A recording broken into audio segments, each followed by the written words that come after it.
The time is 5:30 on Monday, October 16th, and I'd like to call this work session to order. First, on behalf of council, I'd like to speak for everyone by offering our prayers and condolences of the family member that was, or the truck driver that was killed on I-25. And I see Chief here and DC, and a big thanks to our public safety officers who are just working around the clock to clean up that area. So thanks for all what you're doing. All right, city updates. Madam Chair, the mayor's got the updates this evening. No, Madam Chairman and members of the city council. Let me start with, it's probably was the worst kept secret in town that President Biden was supposed to be here today to visit and tour the plant at CS Wind. That got canceled late last night owing to his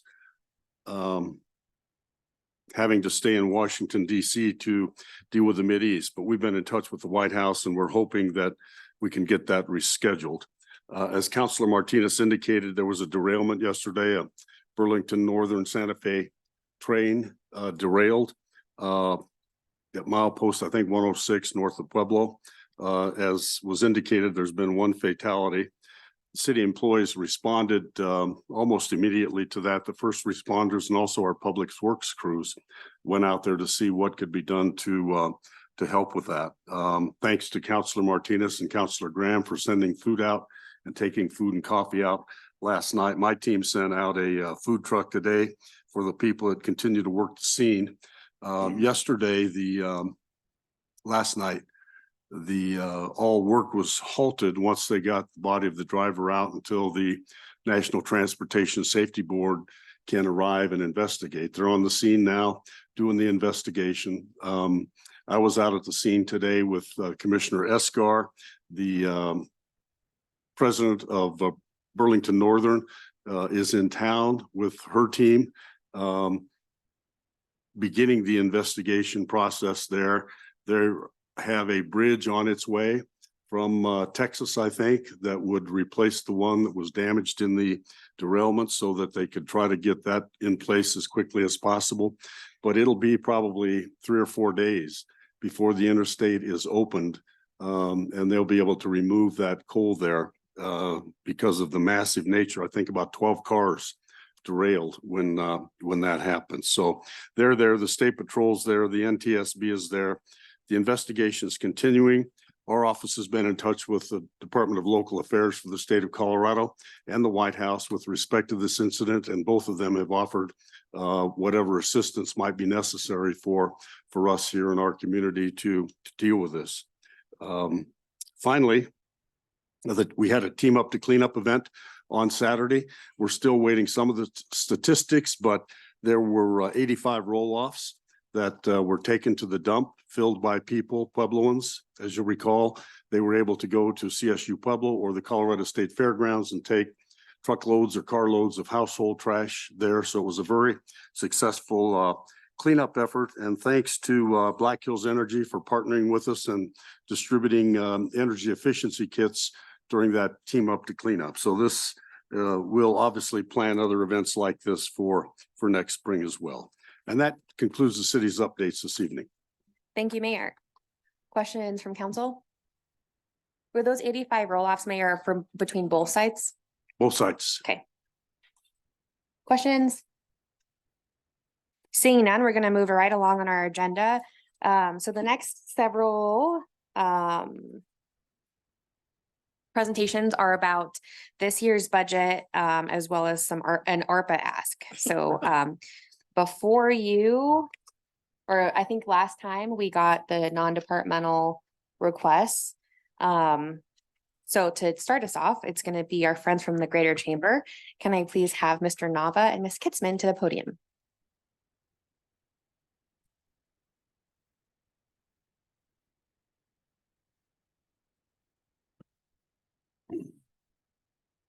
Madam Chairman, councilors, thank you for having us today. We always welcome the opportunity to come in front of council and brag about all the amazing things that we're doing for the city and promoting our city of Pueblo. This time I'm gonna turn it over to Danielle Kitzman, our Vice President at the Chamber, and she'll give a synopsis kind of what we got going on.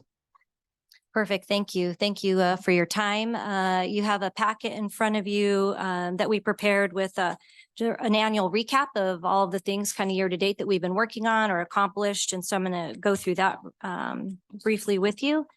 Do we have oh, it's up there. Are you going to do the slides first? I am. Got it. I hate it when I have to drive. Okay. All right. I'm going to start with the latest tourism stats for Pueblo County.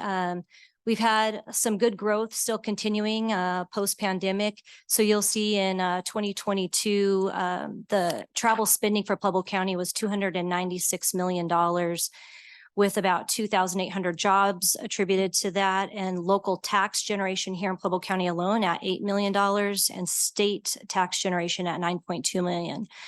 Gross lodging sales, which would include taxable and non-taxable income, came in around $49 million, which generated about $1.7 million in lodging tax. And those stats come from Dean Running and Associates annually through the Colorado Tourism Office. The Visit Pueblo team provides destination management, or some of the older language was a convention and visitors bureau. So we still are referred as that, but basically destination management is a little more holistic in nature these days because we have a lot more to kind of contend with. So in that realm, destination development, marketing, advertising, events, sales and support, visitor services, and advocacy play a part in that work that we do. Regarding destination development, some of the things that make up that work would be our committees locally: Destination Pueblo, Tourism Advisory Committee, the Pueblo Lodging Association, our Pueblo Chili Growers Association, our recently added sports tourism program, and then community marketing grants make up some of that work. Some noteworthy achievements in the past year have been, we've supported a lot of the local organizations and events with a little over 30,000 marketing and event support to date. Some of those being Frostbite Fish Off, Palmer Land Trust, Sunbelt Soccer, Lake Pueblo Trail Bash, Hip Hop Fest, Creative Consortium, the Pueblo Film Fest, and then just recently this weekend, the Grassroots Gravel event.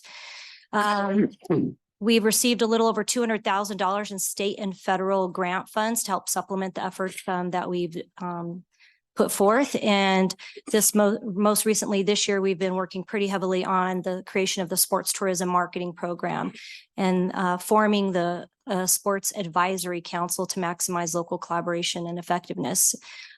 We've created the Pueblo Gravel Guide. You'll have that in your packet, and supported the annual gravel cycling event last year, and this year with that Grassroots Gravel event. Recently, a fun one, we received accolades from the Colorado Department of Agriculture for increasing consumer awareness and sales of the Pueblo chili. And that was in a recent consumer awareness survey that was conducted by the Colorado Department of Agriculture. And we doubled engagement in the 2023 Summer Bucket List campaign. We not only focus on visitors, but we also look to increase engagement with our locals in our attractions. So Summer Bucket List is something encouraging locals to get out and discover their own backyard and attend attractions, and incentivizing them with giveaways throughout the summer to attend more and more attractions. So free tickets to the zoo, museums, etc. And we encourage them to post via social media and just kind of celebrate them getting out and exploring Pueblo County. And then we invested heavily in intelligence-based data this year with a contract with Datify. So we're looking forward to really honing into some of the data that visitors bring to us in this county, really tracking it through either cellular and even vehicle data, and combining that where we've made matrices in the community, basically quadranting like the downtown or Lake Pueblo or the zoo. And so all of those have quadrants where we can help our partners, those partners particularly, track that data and really help them even identify, you know, who's coming to their locations as well. And moving on, where am I supposed to find? There we go. Okay. Marketing and advertising, of course, is a big part of what we do. Advertising highlights, contracting with 8 professional advertising agencies for services, some of them being Digital Heart Media, Miles Media, MMGY, Handlebar PR, those ones of which come from Colorado Tourism Office specified tourism specialists in those areas, including Comcast and Datify Media Agency as well. We are represented in over 25 print and digital publications, 5,000 video commercials aired in select in and out of state markets. We hosted 5 social media influencers and travel bloggers, which is the way of the world. We get a lot of great organic coverage through Pueblo County. Some of the recent ones we hosted were particularly in outdoor rec. So they toured all of Pueblo County, including Lake Pueblo, on up through Beulah, and visited campgrounds, into lodging, and really kind of did a great dive into outdoor rec. And then another one, which was really fun, was a lady came that delved into neighborhood culture. So really looking at the different cultural aspects of our great neighborhoods like the Grove and the East Side, and then delved into their foods. So it was really a fun using those travel bloggers. And then, of course, we are represented on all advertising platforms: print, radio, digital, TV, social, with a heavy emphasis right now in Google advertising and AdWords for that. Some of the key print media that we've been in: Colorado Life, Colorado Vacation Guide, Denver Post, Visit Colorado Springs and Denver Visitor Guides, Royal Gorge Region Visitor Guides, Colorado Fun, Cultivating Colorado. I could go on. The most fun recent one was Outside Magazine. I think many of you saw that posted through social media. So we got great coverage, and I think about a 3 or 4 page spread in Outside Magazine.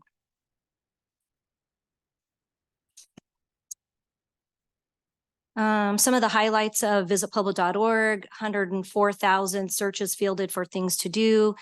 Some of this data we're honing through some of the Datify information that we're getting and working to get a little bit better at that, as it's kind of new to us.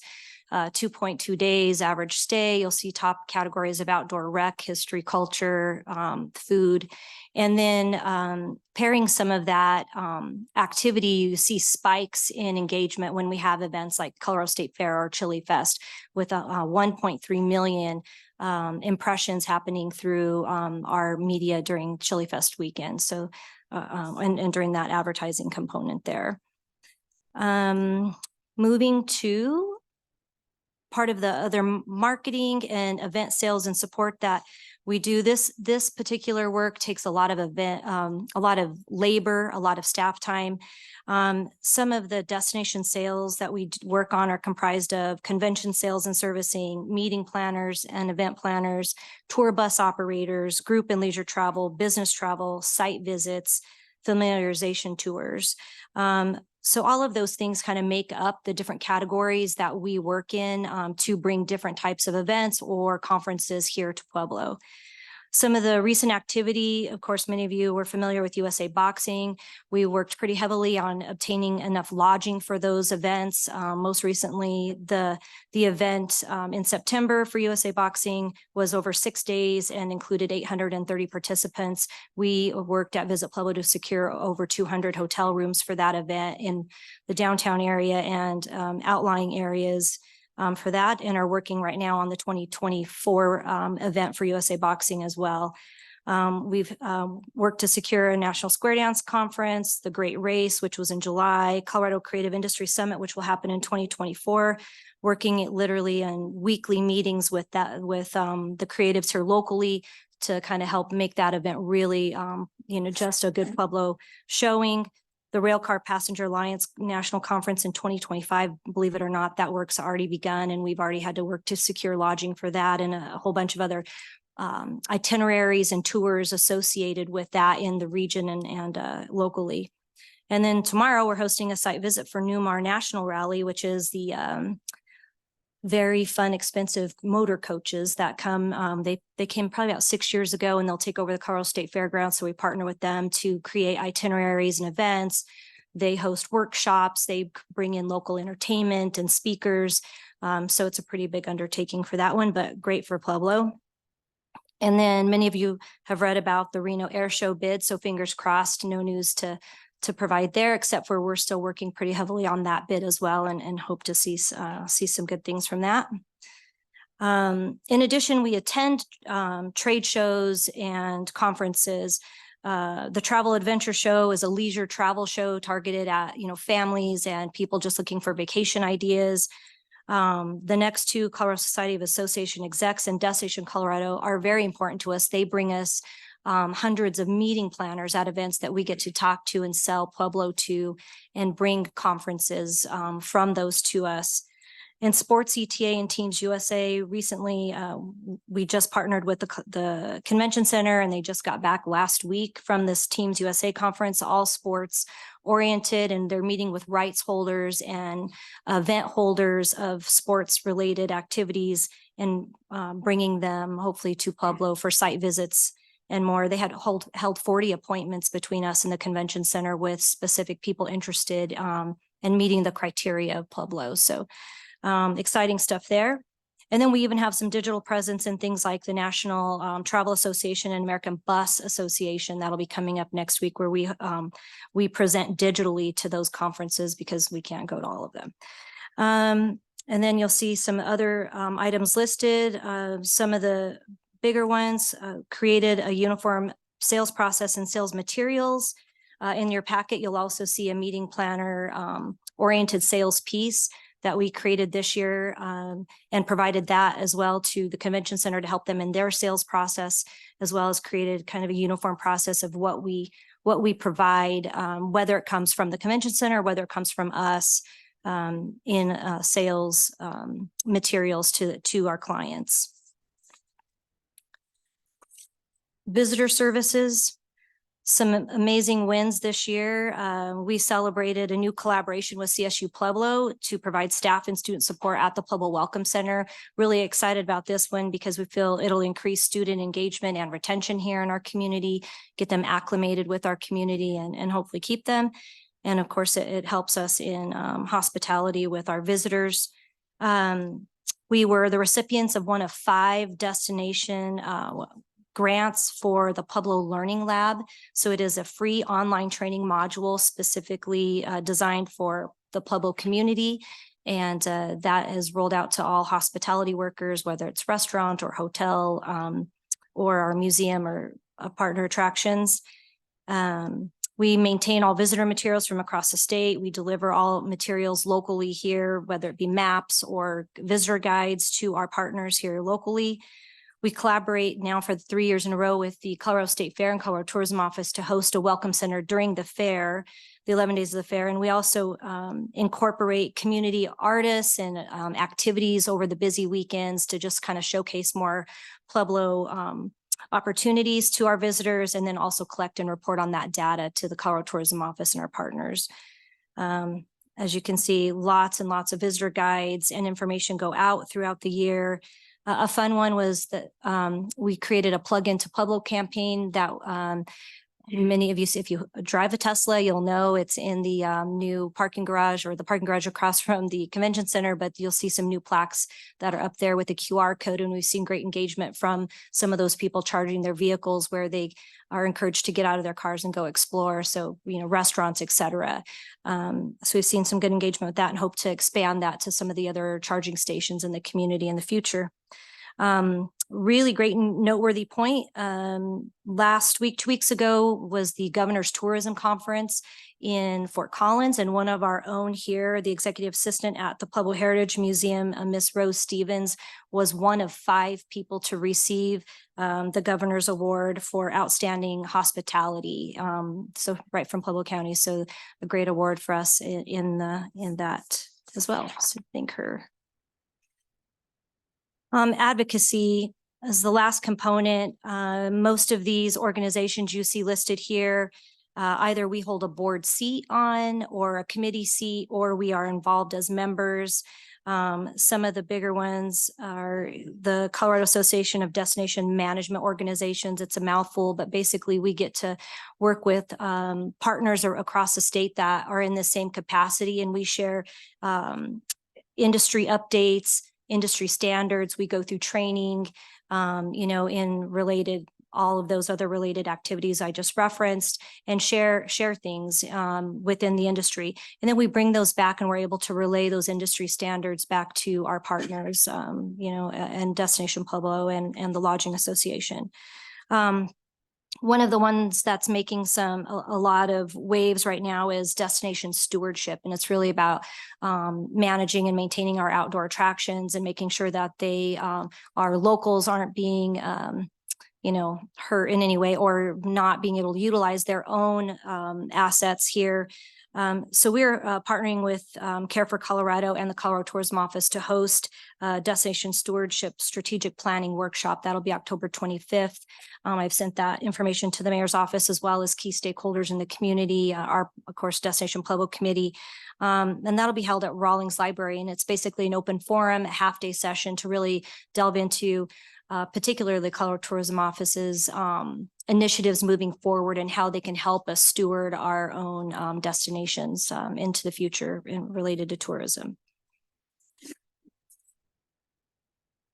Also, as part of our city partnership, we manage the activity still for the Share Pueblo and Choose Pueblo campaigns. You'll see some key stats shared there. Just wanted to give a quick update on that. Over 3,500 images and video assets are in that library. We've seen engagement go up and utilization. It's great to see that. Over 1,000 downloads year to date on some of those photos and assets. The latest initiative out of that is the recruitment toolkit. And that's really geared towards helping our workforce development needs and giving our HR directors some assets that are already ready-made, branded with messaging. They don't have to spend money on video or photo assets. We've collected those for them with messaging. So it's a kind of a one-stop shop for HR directors. We've vetted it through many HR directors, and you'll see some of the utilization already currently being there listed. And we're still working on it. It's a work in progress. As needs change, we collect that information and try to add assets as they deem that necessary. And then the Choose Pueblo campaign, you'll see some key stats there. Really, this is more of the economic development window to Pueblo, if you will, the choosepueblo.com platform. So a lot of realtors are utilizing it. It's got a lot of great key information for neighborhoods and, all of those types of assets, why you should bring your business or move to Pueblo. Some of the top referral partners you see there, Pueblo County, City of Pueblo, of course, Pueblo Realtors. A quick story from my own experience. I received a call last year from Foam Corps, from the CEO of Foam Corps, and it was just a cold call to the chamber asking questions about Pueblo, the city of Pueblo. And he and I had a great conversation, and he really wanted to know more about crime. He wanted to know more about neighborhoods and broadband and a whole bunch of other questions, partners. And I was able to compile choosepueblo.com assets along with even the Pueblo Share platform with some crime statistics that the city of Pueblo had provided us and sent that to him. And we know that worked out in a favorable way. So that was a starting point of that conversation to provide him with some more contacts and assets in those categories. So, and with that, we can answer any questions. Great. Thank you for that presentation in this folder. Greater Chamber, what questions are there from council? Councilor Martinez Ortega. Thank you, Madam Chair. Thank you both for putting that together. I have right here and nowhere in your presentation a breakdown of the 1.78 million that you're requesting from the city. Where's the breakdown of this? Because there's a number of organizations that put in their budget, non-departmental budget requests that have it far more itemized and detailed than 300,000, 50,000, 693,000. So where's that? How would you like that itemized? That's the budget request that we put into the city. We've never been asked for anything more detailed. We But asked for that last year, more detailed. And then I think what we provided last year was a adjusted budget once we had the final number from council. well, I mean, 90,000 for event and conference services and welcoming bags. Like, how do I answer to the folks that I represent in District 4 when they say you're giving almost $1 million every year to the Chamber of Commerce and they don't understand where that goes? And I can't explain it because the information's not given to us. I think that's why we provided the presentation. I thought we were going to, instead of sitting up here talking about a budget, it was really trying to help council understand the work that goes behind this. Well, this and- is a budget request. But so I'm just kind of Correct. trying to understand how this 1.3 million impressions translates to 975,000. How many, like what travel bloggers came in and how many of those folks, and how does that actually translate to $975,000? 2 years. You received a grant last year for $50,000. Was that reoccurring this year? Or I mean, this year, is that reoccurring next year? Well, we didn't receive a grant for 50,000. Which grant are you referring to? You, it was a 900. Talk about Pueblo shares. Pueblo shares, yeah. So if That's that's it, included in the Oh. 975. That's Yes. included in the, okay, so in the that budget does request. include, that continues for next year? Okay, great. So we should see a $50,000 reduction the year after that. And so, I mean, as we're striving for transparency on this council, this doesn't give us much to go to our folks and answer to. I think with the presentation, it actually addresses every one of those budget requests. But on there. we can't explain this. We can't explain 200,000 for industrial partner development and so on.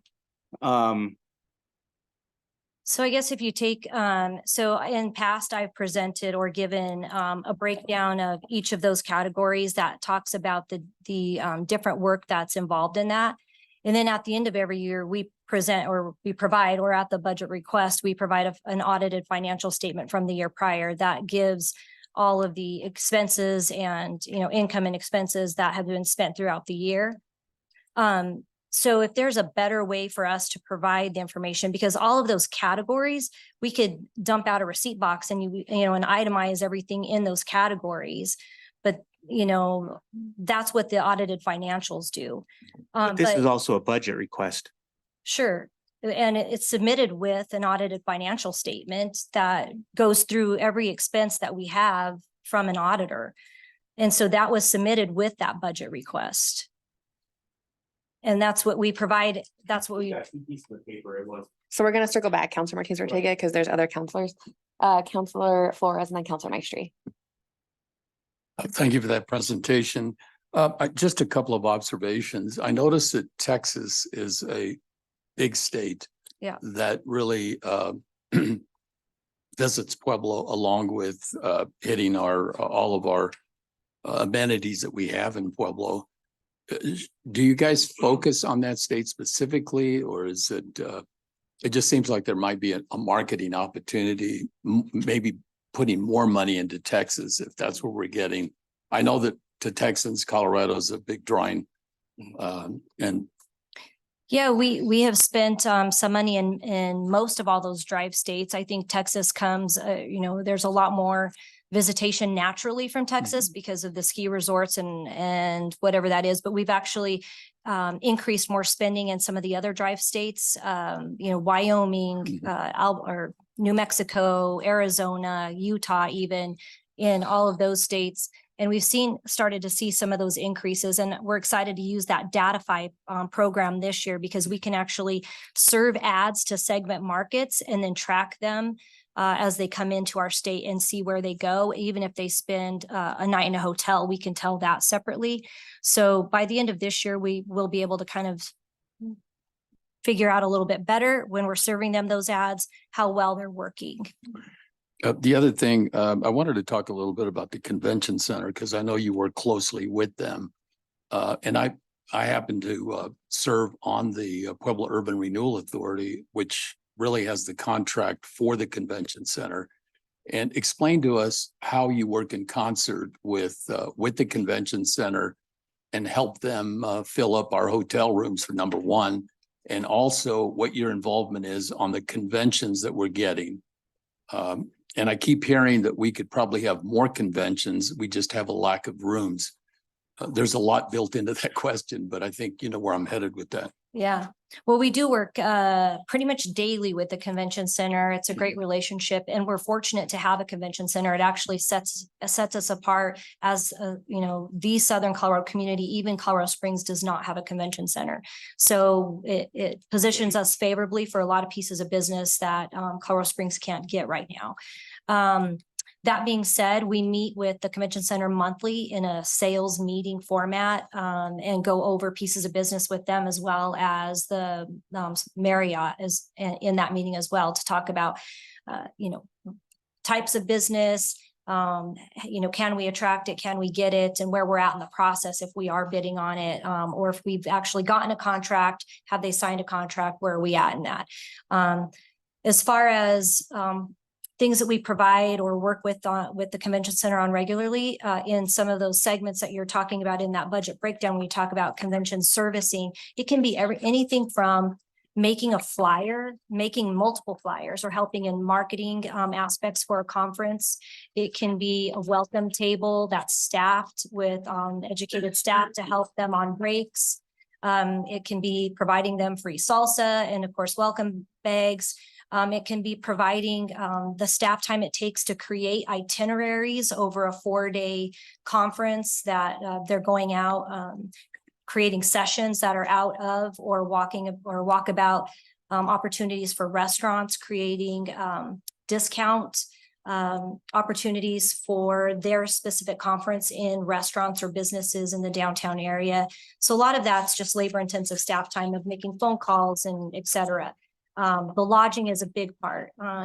That is probably the hardest thing for us to tackle. Today, I received an email that's a big concern for NCAA track that we're already working on for 2025, that they need more hotel rooms and want to go to contract now on these.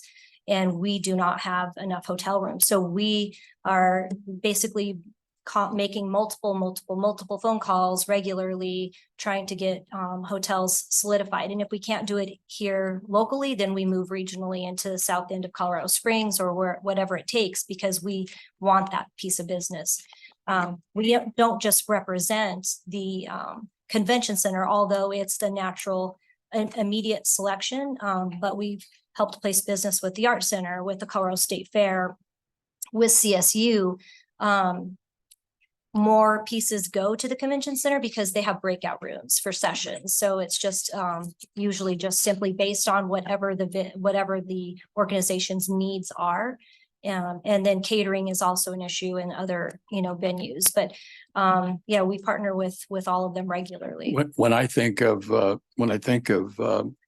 looking at your request to the city, you have a document here that indicates that your marketing efforts are working, and they're working because of the first insert that you gave us is the amount of generation of taxes and tourists that are coming into Pueblo, that are spending their money here, that are creating jobs. And so, you know, sometimes it's elusive about whether or not your marketing dollars are working or they're not working. But I pay attention more to this document, and I don't have a problem with you know, creating a more finite you know, budget request. I have no problem with that, but I think that you guys are doing a good job and focusing on marketing our city. And that's because the one thing I wonder is that you generate as much money for the state of Colorado. You think they'd give us some of that money back, because you're really providing them with more tax dollars. And I know they have grants and all of that, but it's not nearly as close to the 8 or 9 million that you're bringing into the city. Right. So thank you for this report. It's quite illuminating. Thank you. Thank you. One last thing when it comes to lodging, Councilman, is we received a phone call today from an employee at ENSCO on a large scale conference. They're looking at $300 a room in Pueblo, and they're putting most of their people in Colorado Springs because of the price break they're going to be getting. Yeah, So- and we really have a shortage of hotel rooms. There's no question about it. People come to a convention, they want to be next to the convention. That's the other issue. Thank you. Counselor Maestri. So just for clarification, in our budget request here, Mayor, you have a recommendation of $975,000 to the chamber. And your proposed budget here was built off of that number of 975,000? Yes. Okay, so. That's included in the proposed budget, yes. Okay, so rather than sit here and, go over the details that you didn't provide that, really what we're looking at right now with this proposed budget in general is taking $10 million out of the reserves in order to cover the budget for 2023. And so that you understand that anyone that wants to make a decision to increase the mayor's budget increases what we take from the reserves. And so that's just kind of where we're at as a city. We have $7.5 million that's coming out of the general fund, which essentially is coming out of the reserves because we don't have any more excess Tabor money to do our roads. So rather than sit here and kind of beat you up over the line items and so forth, there's no reason to. It looks like that's what the mayor suggested. He's proposing 975,000, and that's what we're looking at with our total expenses so far. So don't take it personal. And I don't That's take it just- personal at all. And I Yeah. think our response to that is, we also Yeah. in large part generated $1.7 million, Mhm. Yeah. so. And we're not disputing that, but what we're looking at is, a budget again, we have to take out of the reserves in order to cover it. And he's based it off of giving you 975,000. So at this point, it would be up to council to decide if they want to take more out of the reserves to cover the budget, or they may want to take cuts another place in order to allocate funds to other other departments, other non-departments at this point. So thank you, though. Absolutely. I appreciate what you do. Thank Thank you. you. Counselor Winter, did you have anything? No. Counselor Graham. I just think that what Councilor Martinez Ortega is asking for is when we go through our budget and look at everybody else's budgets that they provided, we have an operational budget with what you're asking for. What does that look like in operations? How many salaries are being paid out of it? Payroll expense, taxes. And so every other one of our budgets is broken down like that, and yours is just a one pager. So I think it's hard for us to justify or even answer questions when it's just advertising, PR, media, website, internet, digital, and social media all wrapped into one. And that's why we asked you to come present. It's why we asked you to present last year, because we just didn't feel like this was defined enough to see how the money was being spent for your asks. So I think that's what he was insinuating, is that we wanted the true breakdown and not huge lump sum. So not dumping your receipt box, but how many people are actually, being paid out of the money you receive from the city? What kind of marketing are you doing? What kind of marketing campaigns? When we look at the other museums that have asked, or the other tourism agencies, they give us, their budgets are 10 pages of what their asks are. So that's what we were looking for when we asked you to come in to present tonight.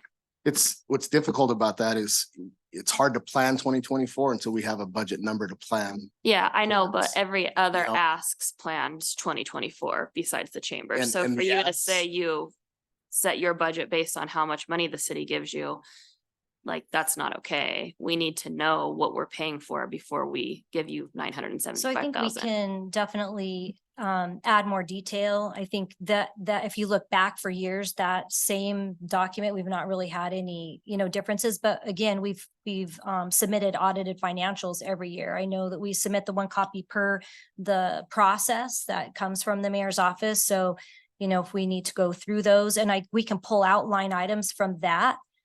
Because that audited financial is, to your point, 20 pages. And so we could pull out lines from that speak to those categories. We were trying to make it easy so that you can see what the activity is associated with those expenditures. But then we also, as I referenced, are contracting with multiple advertising agencies throughout the year. And so, one particular contract for for the Colorado Vacation Guide or Colorado Tourism Office is, $20,000. So we can put that and a whole bunch of others, but it's going to be, pages and pages if you want every person that we contract advertising with to create that number. Yeah, I think that's exactly what we're looking for. It's what everybody else provides to us when we grant them money, and we don't grant them as near as much money as we grant you. So I think that's what we were looking for. Counselor Atencio. Yeah, I think you answered my question. You do have an audit at the end of the year, and that Mhm. provides all the information that we need. Going forward, you're gonna have the same audit next year as you had this year. Line items are gonna be the same. Some numbers may change. One line item may change. And is that in your book? You don't see that? We don't have it. We So, just have 2 pages. Mr. Mayor, do you know where the audited? Yeah, fin- we know what the audits, we I can mean- make a copy available. Yeah, Yeah. Why yeah, I not? mean, Otherwise, you're doing a heck of a job. Without you guys, we wouldn't have any idea as to what is coming to Pueblo. And we wouldn't have it, we wouldn't be inviting people to Pueblo without you. Thank you. Thank you for that presentation and for Miss Lana, did you have anything? Thank you, Madam Chair. Only to add that any agency that submitted their audit, to print the 10 copies we can do. But the original submission is in the original packet book that's in the mayor's office. I think that to date, President Graham came in and she's the only one that has looked at those individual audit reports. But I can do one of two things. We can print it all for everyone, or just know that they're in the mayor's office if you want to stop by. Unless you have an electronic version that you could just forward to me and we can forward I out. can That's scan it probably in and get it easier. out to you. Okay, you could scan it in, then we can get it to everybody. Yeah, and I think that would be great. And one of the things that I remember about last year's presentation was that you were going to create either a half-time FTE or a full FTE to really talk about or marketing specifically for sports and really like outdoor recreation. And that was in part one of the ways that you were justifying to increase your budget was that was going to be, a new salaried position. And it's cool, even looking through the meetings and events guide, how that's now, a full page spread about all of the different really great things that we have for sports. And so I think when council is asking of like, oh, well, what's this budget going to be? It's, that type of information of like, are you going to increase their time? Are you going to create this other cool position to market, specific things about Pueblo? Does the county fund you guys at all, or is it just city? Have you talked to the county at all in those conversations? So Or the county currently doesn't collect the lodging tax. We've talked to them about imposing that. We actually did a budget request last year from the county for the tax that they would generated off of their hotel space. And the funds weren't available, but they do fund half of the Pueblo Sheriff's Project. okay, So they fund 50,000 as well towards that. right. Well, and this is technically all out of the general fund. It's not specifically from that lodging tax. And so I would be curious how the chamber, even though they don't have a lodging tax, like they have a general fund, how that, would come to play. Yeah, I think there's some confusion around that too. I mean, even within the general fund, it's listed as lodging tax revenue, lodging tax expenses. So even within that, it's still allocated as an expense through labeled lodging tax. So they currently don't have that, but that's an ask that we're going to continue to ask the county for to support us because Great. we are promoting their venues as well. We are promoting Lake Pueblo. We are promoting The golf Runyon courses and yeah, absolutely. So I wholeheartedly believe and we'll continue to go down that road, but that they should be helping us advertise and promote their venues as well. And can you talk a little bit about the process that you have with different funding of events? I know that we've talked a little bit about that. So whenever there's someone who comes before council out of council contingencies fund, we grant them out of our contingency fund, which is also general fund when it comes down to it. Can you talk a little bit about how you guys, that whole process for people applying for event funds out of the chamber bucket? I'll let you talk a lot to that, but I just want to make one point is it's difficult for us because we have to continue to monitor city council meetings because the last thing we want to do is double fund an event. If council's already funding that event out of tax dollars, why do we want to fund the same event out of tax dollars? So I think maybe going forward, and we've talked about this, is maybe we should include a council member on that selection committee when we're looking through those grant applications that says, why are we funding this when council already did? Or maybe, instead of council funding it, let's push it to the chamber to fund that. Because it just doesn't make sense to fund it on both sides. Okay, and I'll let Danielle talk to the process behind that. Yeah, we have an application process, that they fill out the application. It's vetted through a committee. And then, a determination is made. It's, right now they're small amounts, usually around the $2,500 ballpark, so that we can maximize the amount of, or the amount of organizations that we're helping to support. And it's heavily weighted on hotel lodging stay impact and, out of town travelers. But that's not the only type of event that we're looking for too, because we obviously want to encourage our own community to get out and explore their own backyard. So some of them are just important to the community. It's a community event that's, then we're going to look at that as well. So, but they go through that process, and then we ask them to include, trying to help them maximize marketing reach by adding us to materials, helping to promote their event for them or with them, and making sure that they're tagging us so we can share some of their social and digital and things of that nature. So trying to partner with them on the back end once we've actually funded it. And then they send in a summary report after the fact, giving us the details. So for instance, Grassroots Gravel, we worked on that event pretty heavily as from marketing all the way into helping with registration and some of those things for that. And we know right now, based off preliminary reports, that they had about 430 riders registered, 14 states, 3 countries represented. So that was a great event for Pueblo, and about 95% of them were from outside of Pueblo. So it was a great event to support. Yeah, and I think that that's a great point, Mr. Nava, especially when, when we're talking about, this spending money and double dipping, I guess. Like, let's continue to have that conversation to make sure that we're not duplicating, but leveraging each other. And then I guess my last comment is, I completely hear, around the budget, with our, as we ourselves are, about to go into our own budget for 2024, and things are going to be tight. I think it's the age-old trade-off too of like, you got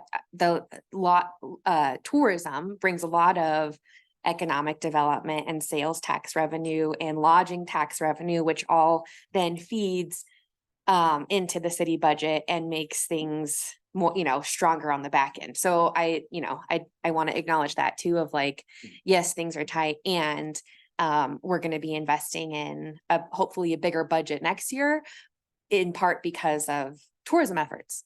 So, well, I'm glad you bring that up, because we were looking through, communities our size and what they're investing back in the community. And I can tell you, we are not even close to being competitive to what we put back into our community compared to other communities our size. I mean, I would love to have that conversation with you and just show you the Fort Collins, the Grand Junctions, communities that are similar in size, and what they in Alamosa and the amount of money they put into their promoting their cities compared to what we do. Councilor Maisha, I saw that you had your light on. Do you have anything? Yeah, that could be as simple as a worksheet Mhm. gotten from the mayor's office, so that you don't, duplicate funds when you're giving it out. That's perfect. That should be something that you should be communicating with the mayor's office. Very simple. And what's hard about, we have events. I mean, let's take the hip hop event for one. I mean, on scale, it's a pretty small event, but the potential of what that could be, and that's something we have to take into consideration. Chili Fest was a very small start into what it is now. So we look at those events, and I mean, these are local promoters putting on local events. Anything we can do to help them get off the ground and turn it into something that could be 150,000 people one day. I mean, we have to try to support them, through those efforts. Well, great. So it sounds like there's some follow-up paperwork afterward where you're gonna send a little bit more details about your budget for this budget, the ask. Sure. And Ms. Solano will send that to council when we get it. Perfect. Any final questions for the chamber? Seeing none, does that, I guess, make more clear sense about the FTE for, the plans Yes. for next? Okay, Yeah, we'll detail. We have most of that work done. Great. That we provided in a worksheet a couple of years ago, so we'll just re-put them. excellent. Awesome. Thank you, Mr. Nava and Ms. Kitzman. We're gonna move along and hear from our friends at Rocky Mountain SARE. So can I have Ms. Adikai to the podium? This is not a budget ask, it is a ARPA ask. So please keep those differences in mind. I do have some information that I want to.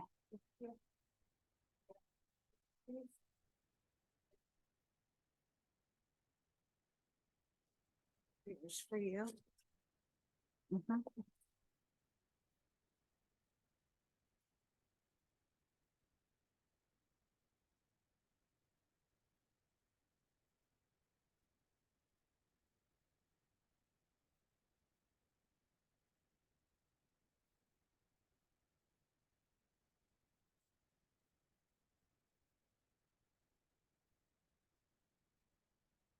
All righty, good evening, everybody. So what we would first like to go over is the PowerPoint that we have up here. My name is Brandy Adikai, and I am the Director of Rocky Mountain SARE Empowerment Center at 330 Lake Avenue. We are currently operating on our 43rd year of operation, but in 2020, we did make a turn in how we were going to do our operations. So the Empowerment Center was birthed in 2022. So we are like a year and a half into those operations. So what is the Empowerment Center? The Empowerment Center is an accelerated business incubator. The incubator space helps nonprofits, LLCs, organizations expanding out services, as well as food entrepreneurs. As you see in front of us right here on the screen, these are the partners that are currently operating out of the Empowerment Center on 330 Lake Avenue. We have a holistic approach on how we determine what the social determinants of health are here in Pueblo. And all of these businesses are brand new and unique, non-traditional services here in Pueblo. So for example, we have Uproot Colorado. That is a Denver-based organization. They do gleaning of fields to be able to rescue the food. That's one of the spokes in our food systems work. So it is very important that we have them there. One Colorado, that is the LGBTQ community. That is from the state as well. They are officing and they do their programming or meetings out of the Empowerment Center. I Will Projects, that is hydroponics and aquaponics. Central High School, they use our gym. Pueblo Food Projects, that is our Food Systems Coalition group. They do all of their cooking activities, policy meetings, and other activities out of there. We have Grupo Folclórico, that is one of our dance schools down the street from us that use our stage for their performances. Centura Health, the Ray Aguilera Community Garden, we partner together to make sure to provide healthy food access to all of our neighbors. Cooking Matters, that is with cooking classes. Boldly Ghost Studios is a brand new startup business that focuses on music therapy. Eastside Action Support Team, they focus on getting food access to our Eastside community, but they are able to start their foundation with us. The Learning Source is a Denver-based organization. They work with ESL classes as well as GED prep. ACES School of Creative Expression, that is art therapy, helping to heal those through art. We have Delicious Nails, that is a nail salon. We Cycle provides diapers and pull-ups for everybody free of charge. This was a Denver business that we were able to bring resources to Pueblo. Vuela for Health, that is with health equity for our disproportionately impacted communities. The Pueblo's Farmers Market. The Pueblo's Farmers Market, that's what that is. We are able to provide 3 farmers markets this year compared to 1 last year, so we tripled that.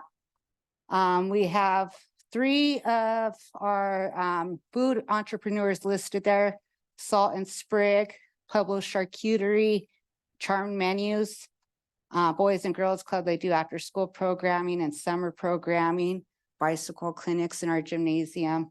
Jace's Place offers enrichment programming for those who have disability, autism, intellectual disabilities. The Come Up is youth mentorship. They work with the county, with the students in truancy court, so they provide that mentorship. Care and Share, Epic, Early Childhood, Fuel and Iron. They're working with us for our childcare. That's got to be going in there. RIA is also another enrichment programming. They do construction out of the building. So as you could see, we have a holistic approach of different people. CDPHE, we are their community connector for environmental justice in the state. There is 4 others and we are one of them, as well as Colorado Art and Artists Associates. They offer theater, acting, and music.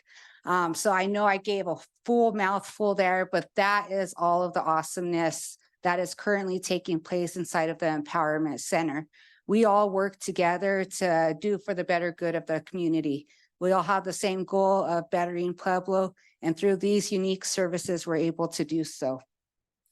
RMSCR also does vocational training. We are 100% volunteer ran organization. We're able to cut our budget more than half to be able to do that. So we have a dedicated volunteer staff, I would like to say. They come in not only to volunteer, but they are able to learn different things. So pantry attendant work, janitorial, that kind of says what they do there.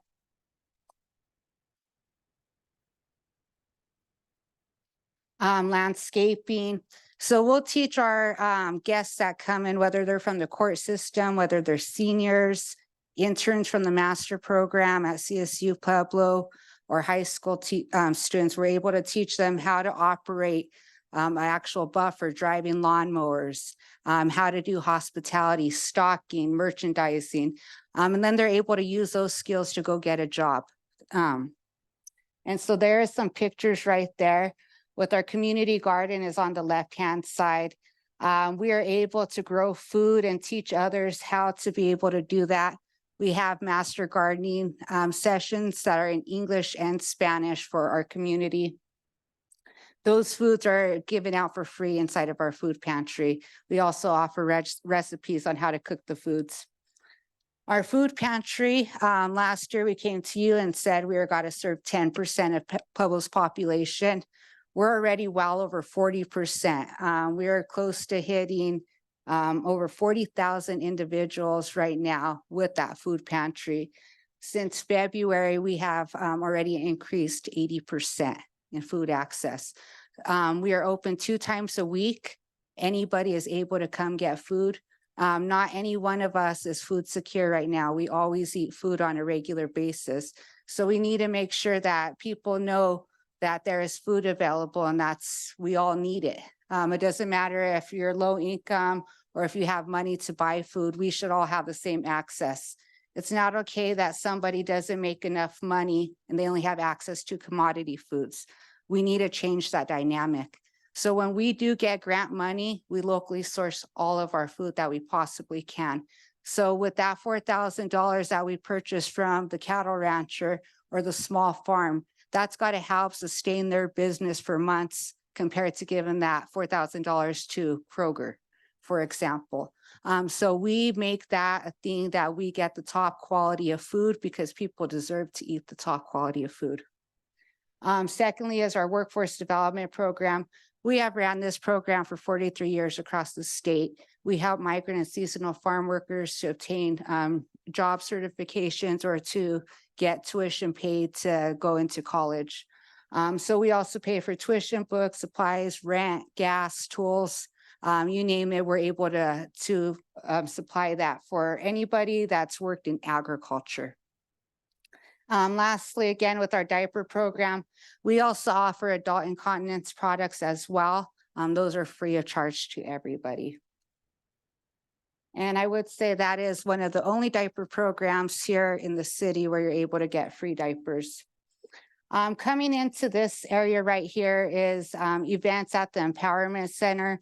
For example, this weekend, we will be having a free cycle. This is a free event that we partner up with community members. We get free stuff and we give it out for free. With anything extra that we have from that event, it will be going to the Pueblo Rescue Mission. We have an 80s fundraiser party that's to support enrichment programming for those who have intellectual and developmental disabilities. We do EPIC early childhood trainings once a month. Those are 2 clock hours towards child licensing requirements. So throughout the year, you get 24 hours. That is for any teacher, professional, parent, or guardian. And then we will also be partnering with the Grupo de Folclórico for the Dia de los Muertos event, dinner and dance. We have a fall harvest festival coming up. We give out 300 Thanksgiving baskets as well as Christmas baskets. So we're very excited for our events coming.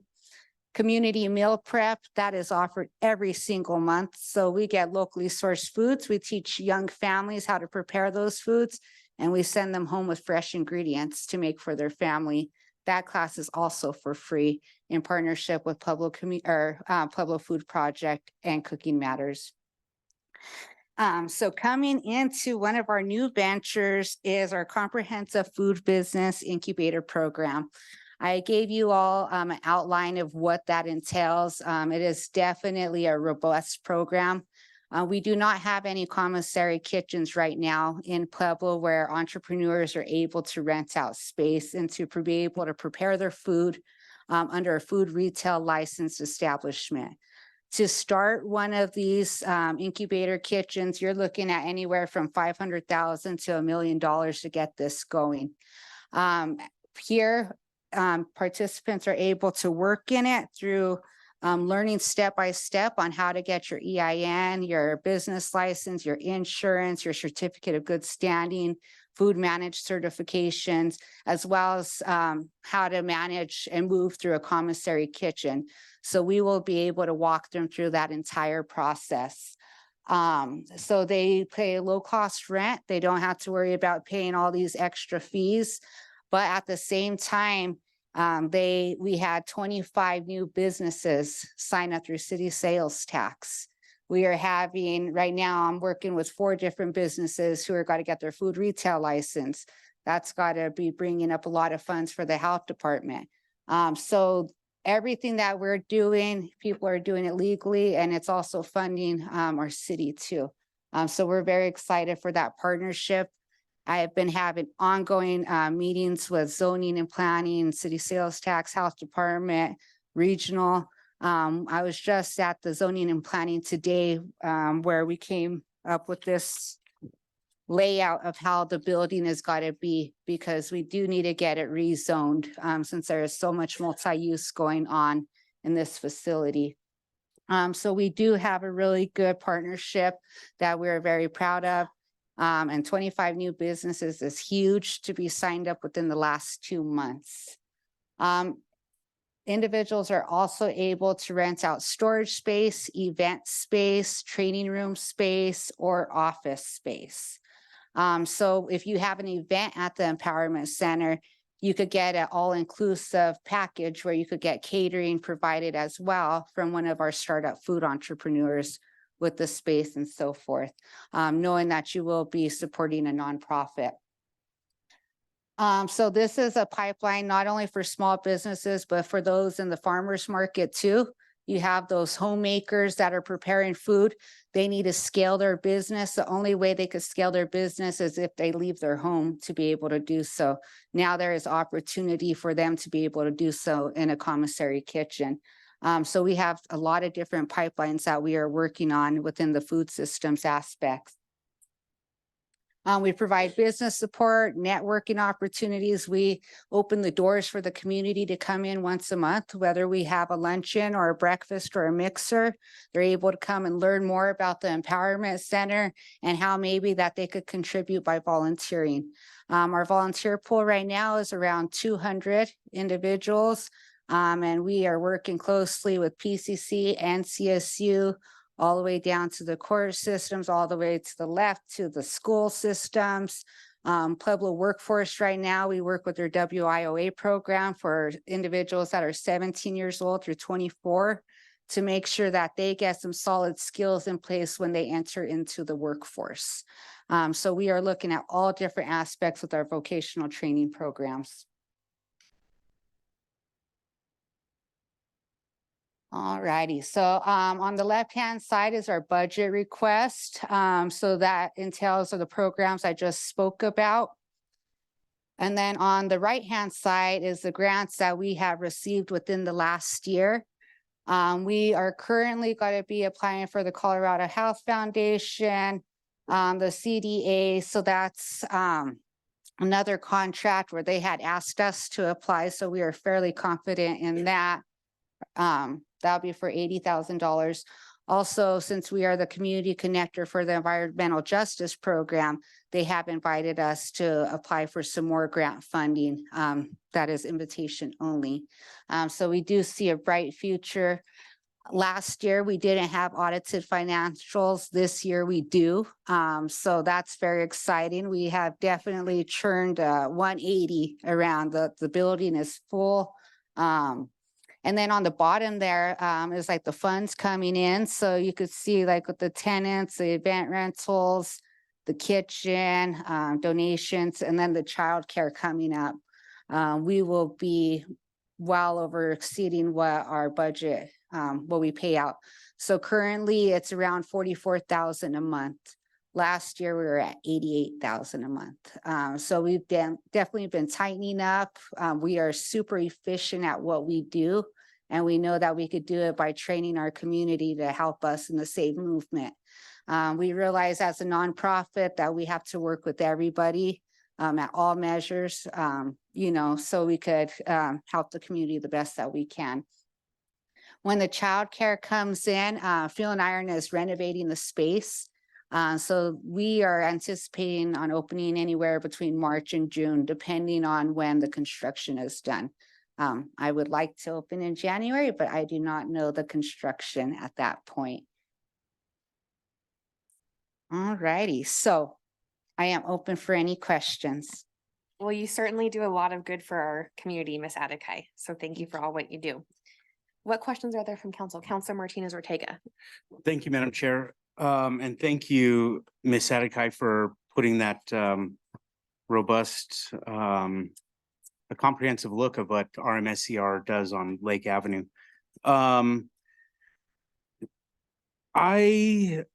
Congratulations on the 200 or the 25 new licenses in the last 2 months that you helped some of these small businesses secure, and also managing over 200 volunteers and the 40,000 people that you helped get food this year as well, or 40,000 plus. Can you tell us what the accelerated business incubator and how many, if you've already secured the 25 licenses in the last 2 months, what do you have coming up? Thank you. So with the 25 license, that is currently what's functioning through the building with the classrooms and the offices right now. And then the food entrepreneurs, those are got to constantly be growing. Within the shared kitchen space, we could fit 5 entrepreneurs working at the same time in the kitchen. So as you look at a 24-hour wraparound schedule, you might have some bakers in there at 2 o'clock in the morning. You might have some private chefs or caterers at 5 o'clock in the evening. So that alone is really got to be generating a lot. As for the incubation, we work closely with the Small Business Development Center as well as the chambers to make sure that we are offering workshops for all of the learners that are entering into the business world. So not only do we help them in-house, we also help them out. For example, the YWCA, I helped do some work with them so they could get their childcare going. So we help not only those inside the building, but outside in the community too. Great, thank you. And thanks for also listing the grants that you're receiving and then also your projected monthly budget for next year. Thank you. Yeah, thank you. And to note on some of those grants, as you can see, there's foundations that have offered more than one grant. So they are definitely invested into our programming that we have. Counselor Maestri? Yes, are your tenants, 16,000 a month roughly, are those leases that you already have or rental agreements that you already have in place? You have Yes, about 16,000. yes. How much are your total operating expenses? I don't see any of that on here. What are your total operating expenses a month? For salaries, obviously salaries, administration, and utilities and so forth. How much are those? Yeah, thank you. They are 44,000 right now. Last year, we were looking at 88,000, but we were able to be more efficient in how we operated. And now we are at 44,000 a month, and that's including rent and salaries for. What portion of that is salaries? What's the percentage? So there is 3 salaries incorporated in that, including administrative, director and management. And so those are 60,000. Of the 44? And that's coming from, so there, if we get different grants in place, which we plan You on just said to, it was 44 a month. You mean 60%? You mean 60%? 60%. Yes, sorry about that. Okay. The 44 is inclusive of all of our bills that we have, Mhm. including the salaries, 3 different Okay, salaries. and it's 60% of 44,000, so Yes. 24,000 goes to salaries a month. And didn't you say 3 positions or? There's 3 positions, but with this new incubator kitchen program, all of that funding has got to be able to go to afford more positions that are Mhm. needed. But currently, right now, we are operating with volunteers. So if Mhm. we have landscaping, janitorial, different things like that, food pantry operations, we're able to get a lot of that through our volunteers. And then Mhm. we'll just have to have one oversight. So the incubator kitchen program, that person could see that program as well as the food pantry. And then you have, multiple people working multiple programs. Mhm. Okay. Sorry if I didn't explain that a little clear. And so, when you receive, you won't really receive, will you be running the childcare program, or will Fuel and Iron be running the childcare program? We will be running the childcare program. Mhm. I am director certified for that. Mhm. And so we are in the process of getting that all open, What getting are all you of the. expecting your operational expenses to be there every month? Well, since it's got to be already inside of the building, it won't be much different besides, having to pay for the teachers and so forth. That comes along with how many students we have enrolled. So Mhm. if we are running, we'll be having infants all the way up to age 5 to start out with. Mhm. So infants, of course, they will need 2 teachers. And so you're looking at 2 teachers per classroom. So a Mhm. total of 8 staff. So we are building that out as well. Mhm. And so what about, supplies and then you'll be feeding them also? Correct. Yep. So the food will come from the CACFP program.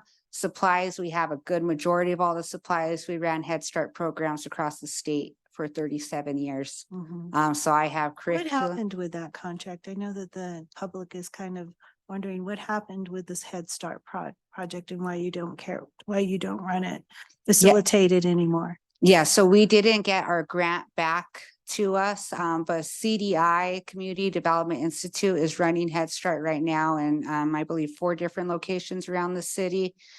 We did have that grant and we just didn't get it back.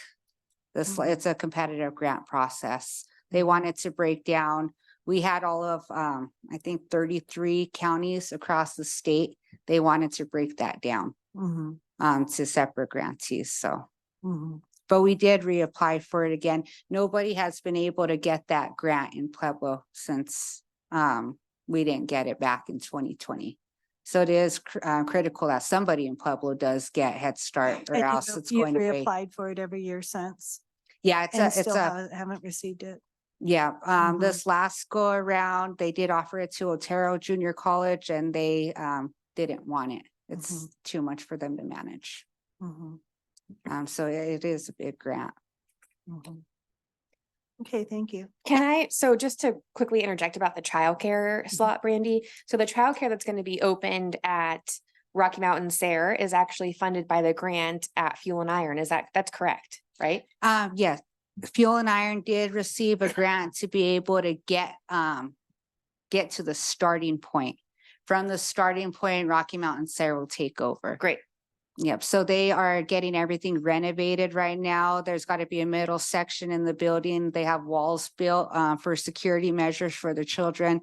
So people would have to be badged, and then they'll background checked and so forth to be able to enter into that area. And then we'll have to offset times for the pickup and drop off of Mhm. the children. But that shouldn't be a problem because they're getting their own entryways and exits and all of that good stuff. Well, how exciting that that's going to open here in the next year or a couple months. That's so exciting. It's such a need. So Yes. congratulations on that, and congratulations to Fuel and Iron for that. Thank you. Other questions for Brandy? So this is for a $200,000 ARPA request, specifically for the amounts shown on the last page of the PowerPoint presentation. I would like direction to move forward with an ARPA, with the got a ARPA question. funding request. I've got a question. Yes, Counselor Atencio. Yeah, will you be submitting a detailed description of these programs and how you're gonna spend that money? Mhm. Yeah, yep. Most definitely, we could do that. I'm just asking. We asked the last organization to do so. Because 60,000 for shared kitchen program doesn't tell me anything. Yes, yes, most definitely. You will. We could Okay, put some more that's fine. information. Everyone For, should be treated the same. yes, yes. And I believe actually this has passed multiple rounds with the ARPA Internal Review Committee. Ms. Solano, do you have anything to add with that? Thank you, Madam Chair. I need to go back to the ARPA committee and to actually confirm with the city attorney to make sure that we're in compliance with the ARPA guidelines for finance and the audit trail. The budget was requested, and as the current subrecipient agreement sits, it is majority for the kitchen and the stove replacement and upgrades for homeless and food security. And I think we need to be careful with respect to the ADA plumbing upgrades and how it's worded in that subrecipient agreement. If it was part of the kitchen and the new stove replacement, that'll help with our audit trail. But the budget is listed with respect to accelerated business incubators, although that is a spinoff of what the kitchen will look for. I think we need to go back and make sure that our agreement is specific to compliance with ARPA. But council has given direction for 200,000 previously. This was just the update on what that 200,000 would cover.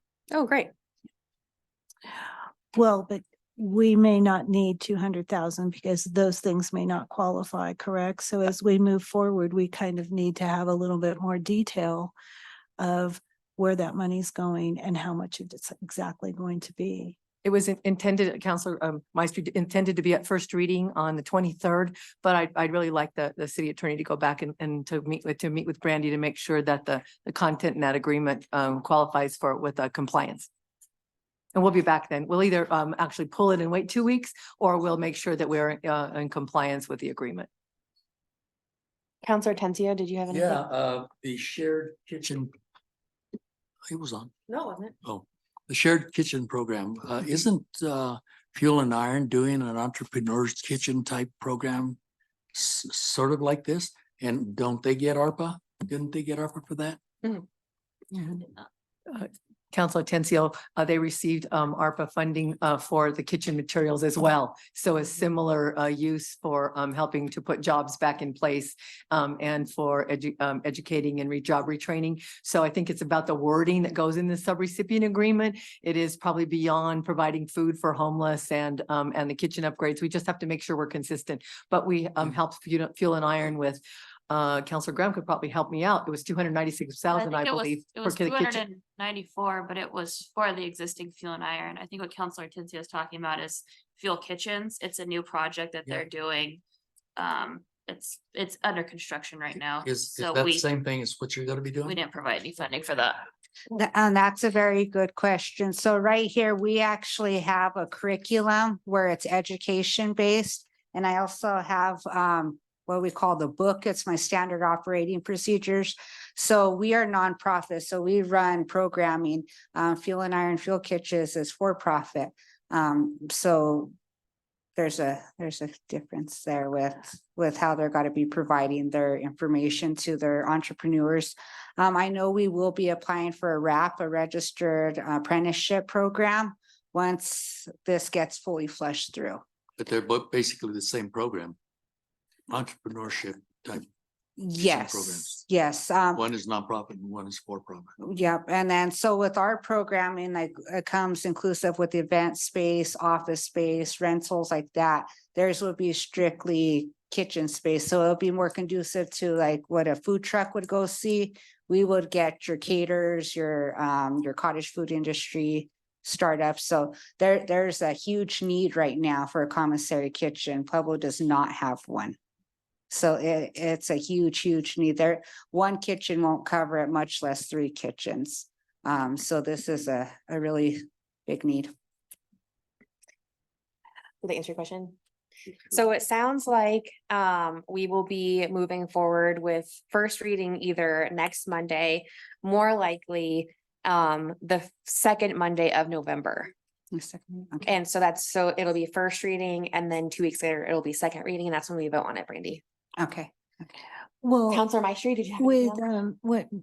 what Counselor Tencio brought up, what about the kitchen that we're investing in over at El Canto de Sol? Isn't that also a kitchen for people to learn how to cook and do all of those things also? So that's another kitchen. And isn't Pueblo Food Project, aren't they funded to put on programs like this and provide help in and assist in these types of projects with the millions that they bring in And the grant Pueblo Food funding? Yes, Councilor Maestri, the Public Food Project does receive the grant resources that are that work parallel and sometimes in co-sponsoring the projects. They have the 5 guidelines for food advocacy, Mhm. and hunger relief and entrepreneurial advancement connection to the farmers. And so there's some overlapping, but also Food Project rents, and you passed that ordinance last week directly from Rocky Mountain. Yeah, so they're also part of They're their part- establishment, Yeah. and so their funds, are they And they- sharing funds and And they also Um, directly looked at the kitchen out at the also remodel. isn't the Empowerment Center similar to the Lead Center for? Yeah, Yeah, yeah, another one. another one just like it. Mhm. Okay, thank I you. think they're different, but We're operating. we all have opinions. Well, I guess we can just see how many just the for- public would like to fund. As a reminder, if we can, we be recognized by the chair to speak. Are there any other final questions? Seeing none, thank you so much for your time, Ms. Attica. I really appreciate it. Thank you. Appreciate it. Okay, the next agenda item is going to be the Pueblo Rescue Mission warming shelter. And it's going to be introduced actually by Counselor Flores. And unfortunately, so only Ms. Rapier is on the agenda. If any other person is going to speak, if they could say their name for the record before they speak, that would be great. Counselor Flores. Why is that appearing? I don't know, I guess maybe. It's not on. And They I always, got it. okay, it wasn't me. Okay, thank you. Okay, first I want to thank, before we introduce our guest today, I wanted to thank Counselor Sarah Martinez for allowing me to introduce this. I think this is important because we had a lot of testimony a week ago indicating a lot of issues that the paper wrote an article about, and we had a lot of testimony last week from people that didn't want any money going to the homeless at all. People that didn't want their tax money to be used at all for the homeless, including a warming shelter. I thought that was odd. But The one thing that did occur a week ago is that the Pueblo Rescue Mission was not here. They were not allowed to speak. They were not allowed to tell their side of the story. And I think this is really important. If we're going to make a decision as almost like a tribunal here about whether or not, you're the right organization to run the warming shelter, you at least have the ability to speak and tell us about the facility itself. You guys are responsible for not only, if you call them tenants, you're responsible for their safety, for their hygiene, for their food. But more importantly, you're also responsible for setting the rules in your organization. And the reason that I spent a little bit of time talking to some of your board members, and one of the things that in my real life before I retired, I was a risk manager, and I insured a lot of residential care facilities like the Boys and Girls Ranch, like the Griffith Center in Larkspur. And I probably had over 20. And one of the things that was always on the top of my mind since I handled their workers' comp was the injuries that these organizations received because of the type of clientele they had. And so I know a lot about residential care facilities, and they all differ because of the kind of client, like the Griffith Center, as an example. They only dealt with 13 to 18-year-old kids. And but they were always acting out and injuring the employees. So I wanted to give the Pueblo Rescue Mission the opportunity to give you due process to respond to what the paper's been writing, to what was said last week, and the opportunity for you to be heard and for us to be impartial at this point about your organization and what we're going to do going forward. So at this time, we can introduce, can you all state your name just for the record? Melanie Rapier, Executive Director of the Pueblo Rescue Mission. Leroy Gonzalez. I'm the Board of Directors Chair. Thank you. Did you want to introduce yourself too? Yeah, if I may. I'm Ken Wood. I'm a board member. Okay, thank you. Thank you. Ken is also our treasurer. I submitted by email to you all the response that I had. Basically, I think rather than just read the same response, which is a few pages long to you, just ask me questions. You have my response to all of it. So you tell me what you want to know.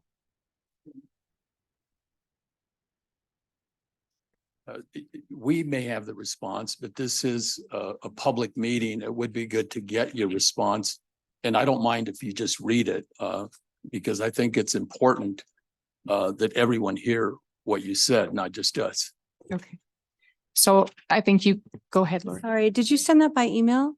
When this morning or? Probably this morning before noon. Okay. So if I could start it off by saying thank you for allowing us to come and speak.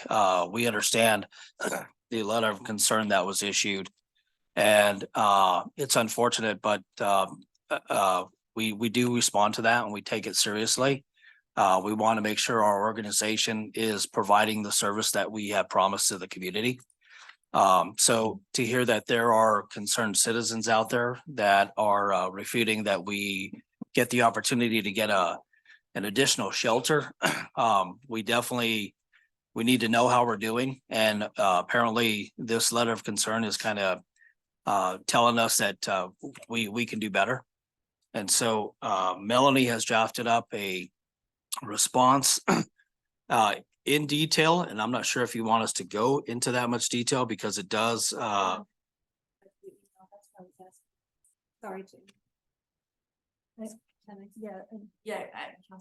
Yeah, that's why I was asking if you sent it by email. I was wondering if anybody had read it before you would want to discuss it. I think the reason I I mean, some sent of it this by stuff could be, email some of this stuff could be because, confidential. I think. Yeah. it was not possible to have this discussion in an executive session.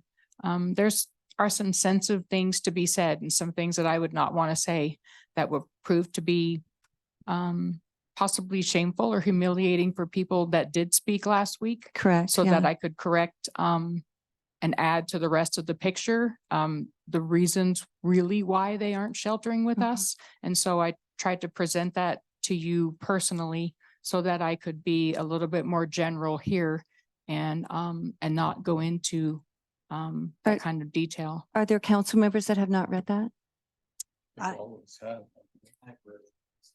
You've seen it? You haven't?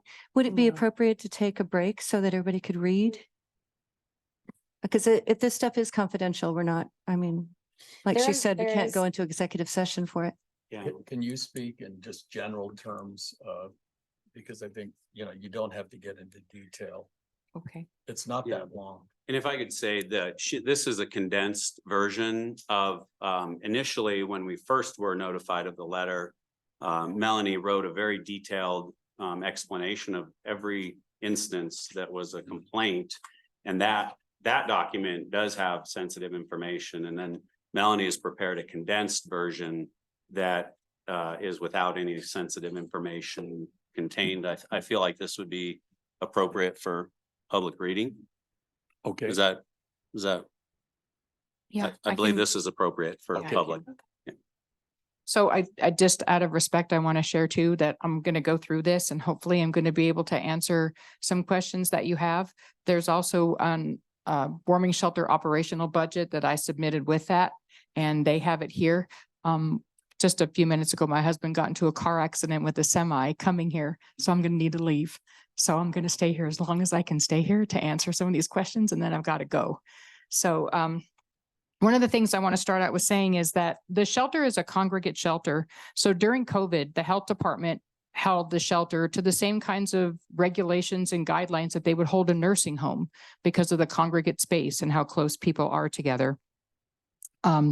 Germs and bacteria can overtake an environment like the Mission has or like a nursing home very easily. So the added risks that come with emergency sheltering, such as open wounds, incontinent individuals, infected abscesses from needle use, and untreated medical conditions and diagnoses add risk to all of that. This population does struggle with hygiene barriers that are complicated by mental instability and by drug addiction. So our staff and our residents together, as part of chores for residents and part of the job for staff, sanitize and wipe things down at the shelter daily, but it doesn't stop at 4 p.m. So they're trying to have the objective of maintaining a germ-free shelter 24/7. So the hard part is at night, you can't sweep and mop because there are people sleeping in the bunks and there are people laying on the floor when the shelter is crowded. So the staff wipes down community areas. They spray sanitizer in community areas. They do not spray clients in the face with sanitizer ever. There is never direct contact with anybody's face and using a sanitizing spray. Secondly, we have outreach clients who come in at night and ask for sanitizing spray themselves because of people lying next to them or fear of germs, and we give them the sanitizing spray at their request. But nobody is ever sprayed in the face with sanitizing spray. Outreach and this ban book, there's a population of people who come to the shelter who really need a higher level of care than the rescue mission can meet. We don't have CNAs. I don't have environmental services kind of staff who are trained in biohazards, how to clean things up. They're not trained in how to pick people up off of bunks or take them off of mattresses because they're unable to get themselves up and down. So issues of urinary and bowel incontinence are a huge problem. And they're a problem that we can work through sometimes if there's enough mental stability that the person is wanting to be proactive and collaborative and take things like depends and work with case management so we can get them to a primary care provider, maybe to find out what the issue is, but that's not always the case. Sometimes it doesn't work that way and it's not cohesive. And I can't ask my staff to clean up those kinds of messes. But those kinds of messes do things like increase risk for things like E. coli and hepatitis. And I don't really know what the solution is for those individuals. We have a huge number of individuals staying at the shelter, resident and outreach, who are displaced from nursing homes or assisted living facilities that they either left during COVID because they didn't want to be kept to restrictions of not being able to go in and out, or they were exited from those nursing homes. And the problem in Pueblo is there aren't a whole lot of ownership in terms of those nursing homes. It's a small world. If you've been kicked out of one, all the rest of the other nursing homes and facilities know that. So your reputation can precede you. And so those people are left without a place to go. In that email I sent you guys, there's a picture of what typically is found in our restroom inside the shelter, as well as outside, like the photo that I sent you shows. And it's just an ongoing problem.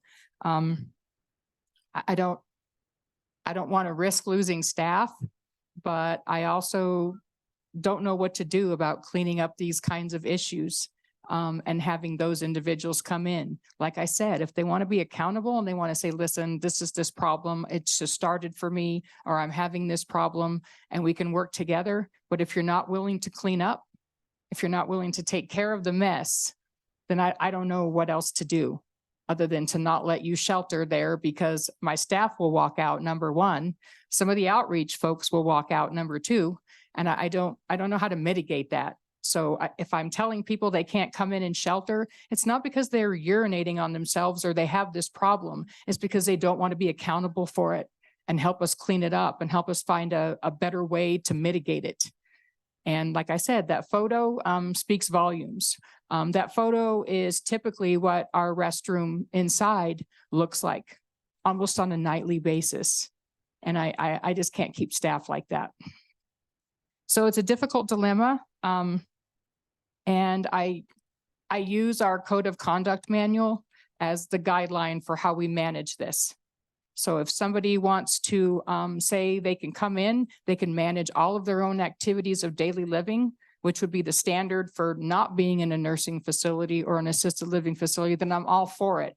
But I can't have people who won't be accountable and clean up after themselves. And I can't have people who go one step beyond and, tear off adult undergarments in the middle of my shelter and just leave them on the floor as trash for our staff to pick up.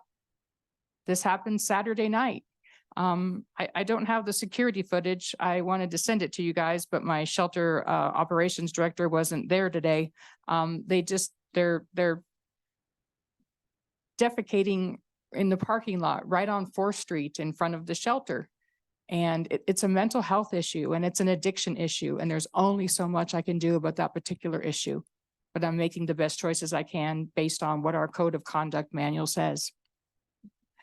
Shower access, that's another huge burden. The population that wants to come in and shower presents a different type of supervision need. It's not like a resident facilitator who's in our shelter with our residents every night. Our residents are in a program and they're stabilizing and they don't really need a whole lot of oversight, maybe a little bit of guidance, but they don't need the security supervision that the outreach population does. I already deal with syringes and contraband and things being stuffed in toilets and people passing out for hours in the bathroom.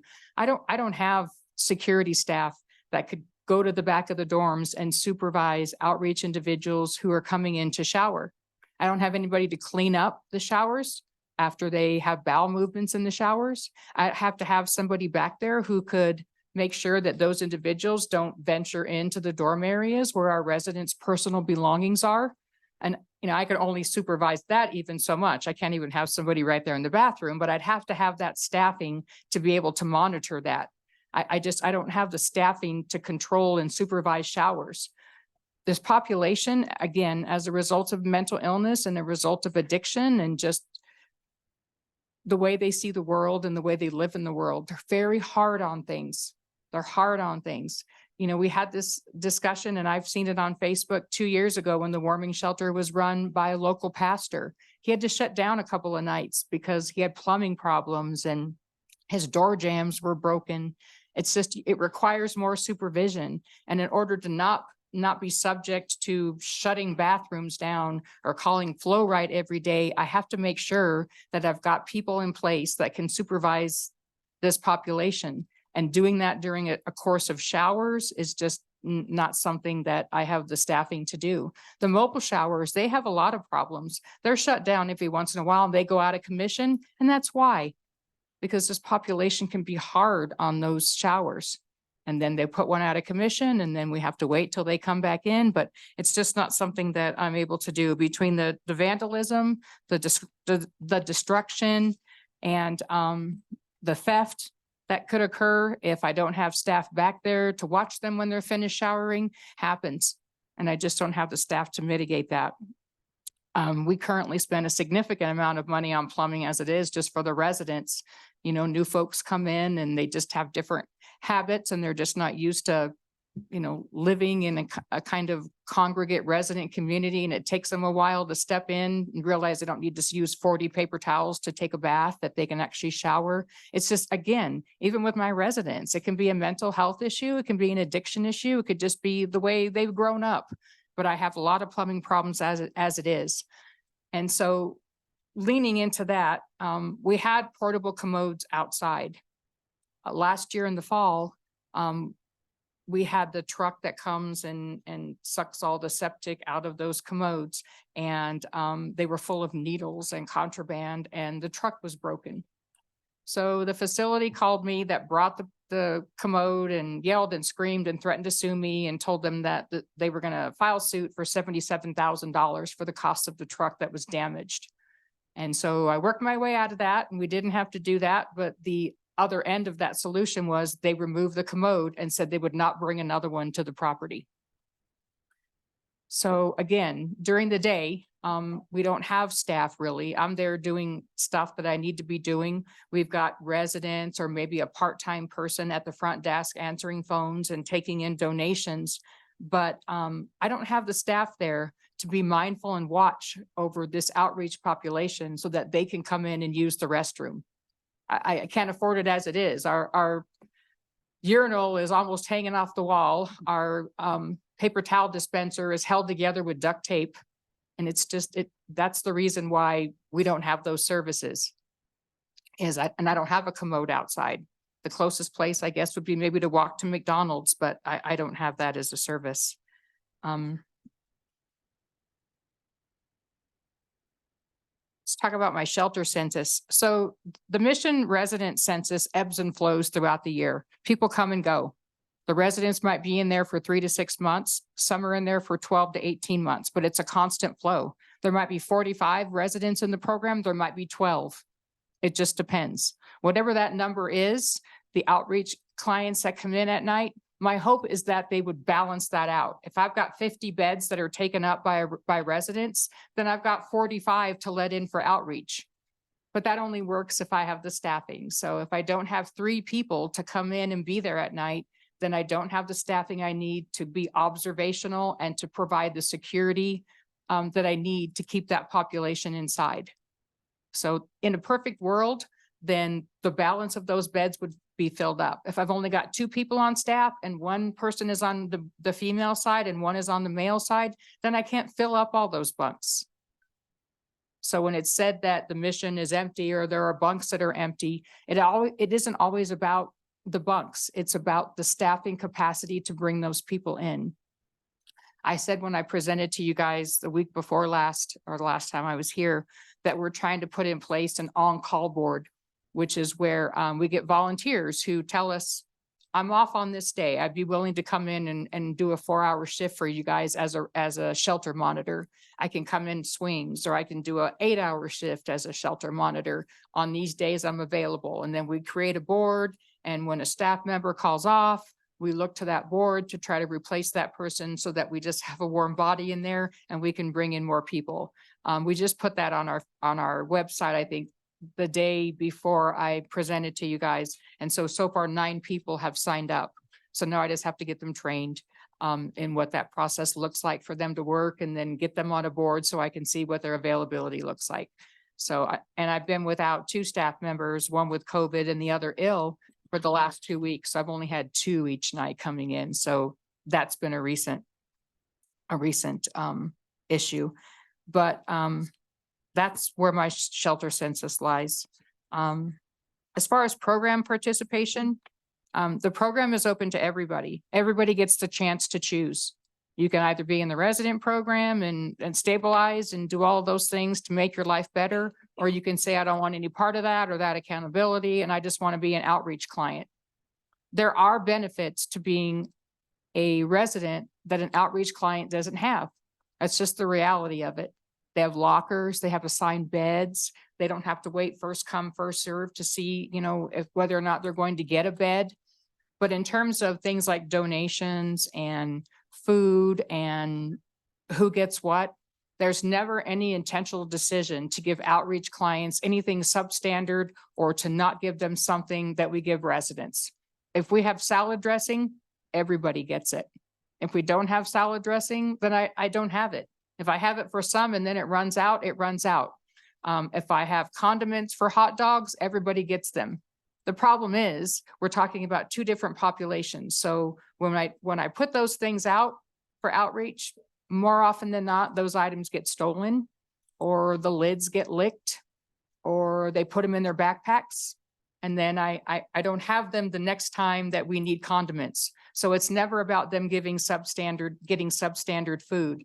And I never intentionally don't brew coffee at a certain time so that they don't get the opportunity to have that coffee in the morning when they're waking up. If I have a resident who gets up at 4:30 and volunteers to make coffee, it takes an hour for this pot to make 99 cups, then everybody gets it. But it's never intentional that we wait until outreach leaves at 7 a.m. before coffee is made. Coffee is also available at the soup kitchen and they open at 7 o'clock. They serve breakfast, lunch, and coffee. So there's a sign on the wall with the address for where that is, and everybody is welcome when they get up and leave to go and do that. Coffee is just not a given resource like anything else. If I have things in the shelter to put out and provide for outreach at night, I do. But nobody sets up a plan to say, oh, let's serve this really good dinner to this population. And then because these are outreach, we're just going to give them cold sandwiches. It doesn't work like that. The only time residents ever eat different food than outreach does are on 2 occasions. One, when residents use their EBT money and decide they want to have a taco party, or they want to pay for ribs with their EBT cards and they want to help cook in the kitchen and share that meal with the residents, then something different is cooked for outreach. Or if we're cooking a meal for everybody and something comes into the shelter, and this happens weekly, it could be a donation of catered food from somebody who had an event or a party, or some trays from Coletti's or some trays from Gigi's Barbecue. When that comes in, if there is enough food there to feed outreach, then we'll use that because we don't want to refrigerate it and then reheat it again because it's already been heated. Or else we'll say, well, the bigger portion of this is going to feed the residents. There's not enough to feed outreach. We fed 55 outreach people last night for dinner. So we look at the food that comes in and we figure which of these 2 populations can we feed it to right now tonight. So that's when food gets cooked. That's different. I don't ever tell anybody, I don't have the expectation for my staff that they would try to determine which food is substandard so that it would automatically go to outreach. It's a portion thing. What's going to cover that particular population in terms of what's been brought in.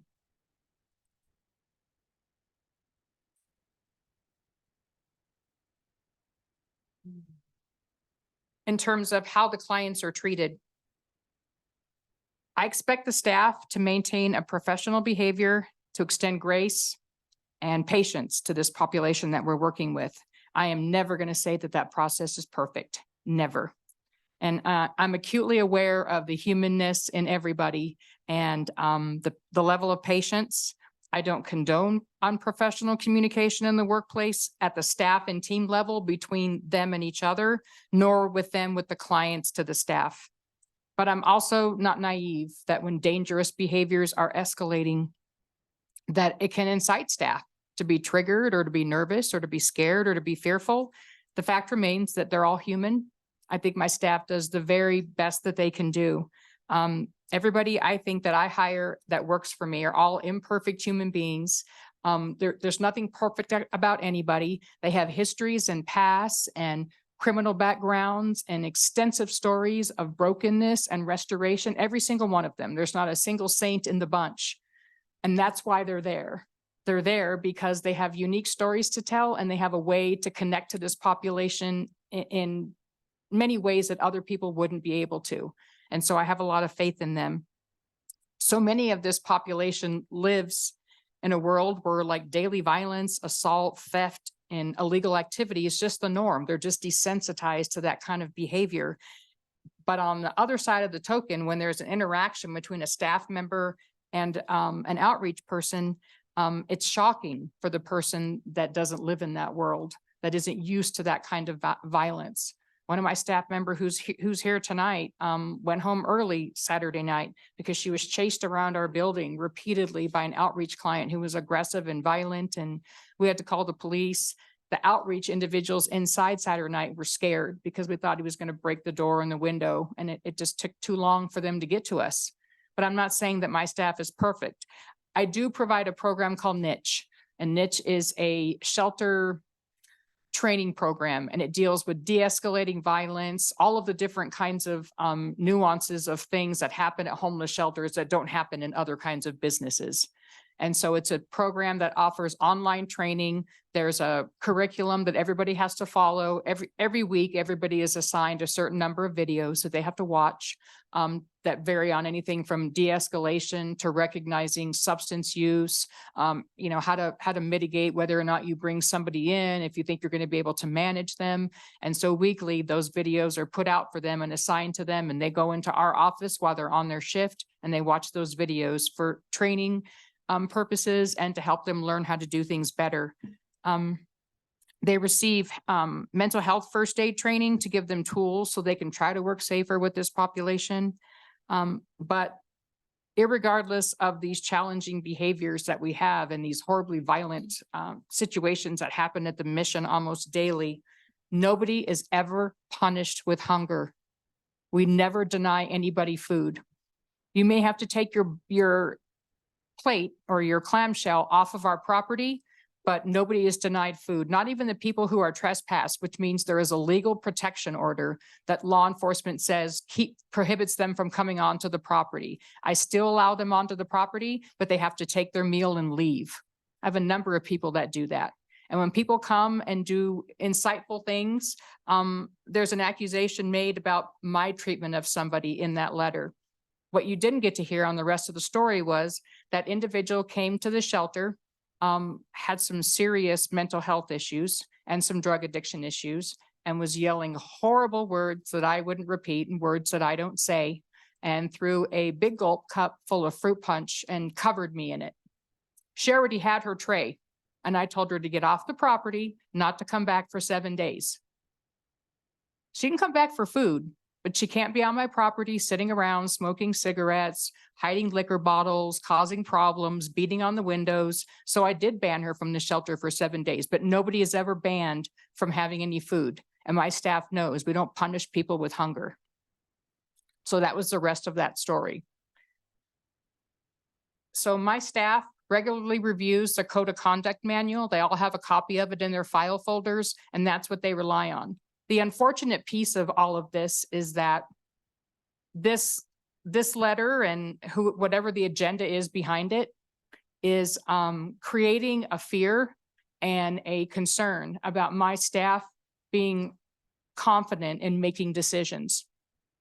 They're calling in the middle of the night for things that a month ago they just would have handled and managed based on the Code of Conduct policy. But now they're fearful because they're afraid if they make a decision, is there going to be a complaint tomorrow about something they did? Is someone going to come up and come forward in a city council meeting and talk about their criminal record? Those are all worries and concerns. I have an outreach person who has broken our garbage can outside 3 different times, busted the lock off it, broken the springs, broken the door because he wants to crawl into the dumpster and take stuff out of the trash. And so he reappeared last Saturday at 3 o'clock in the morning, broke the lock, was in the trash can. My staff called me on the phone at 3 a.m. and said, he's in the trash can. What do you want me to do? So I'm frustrated.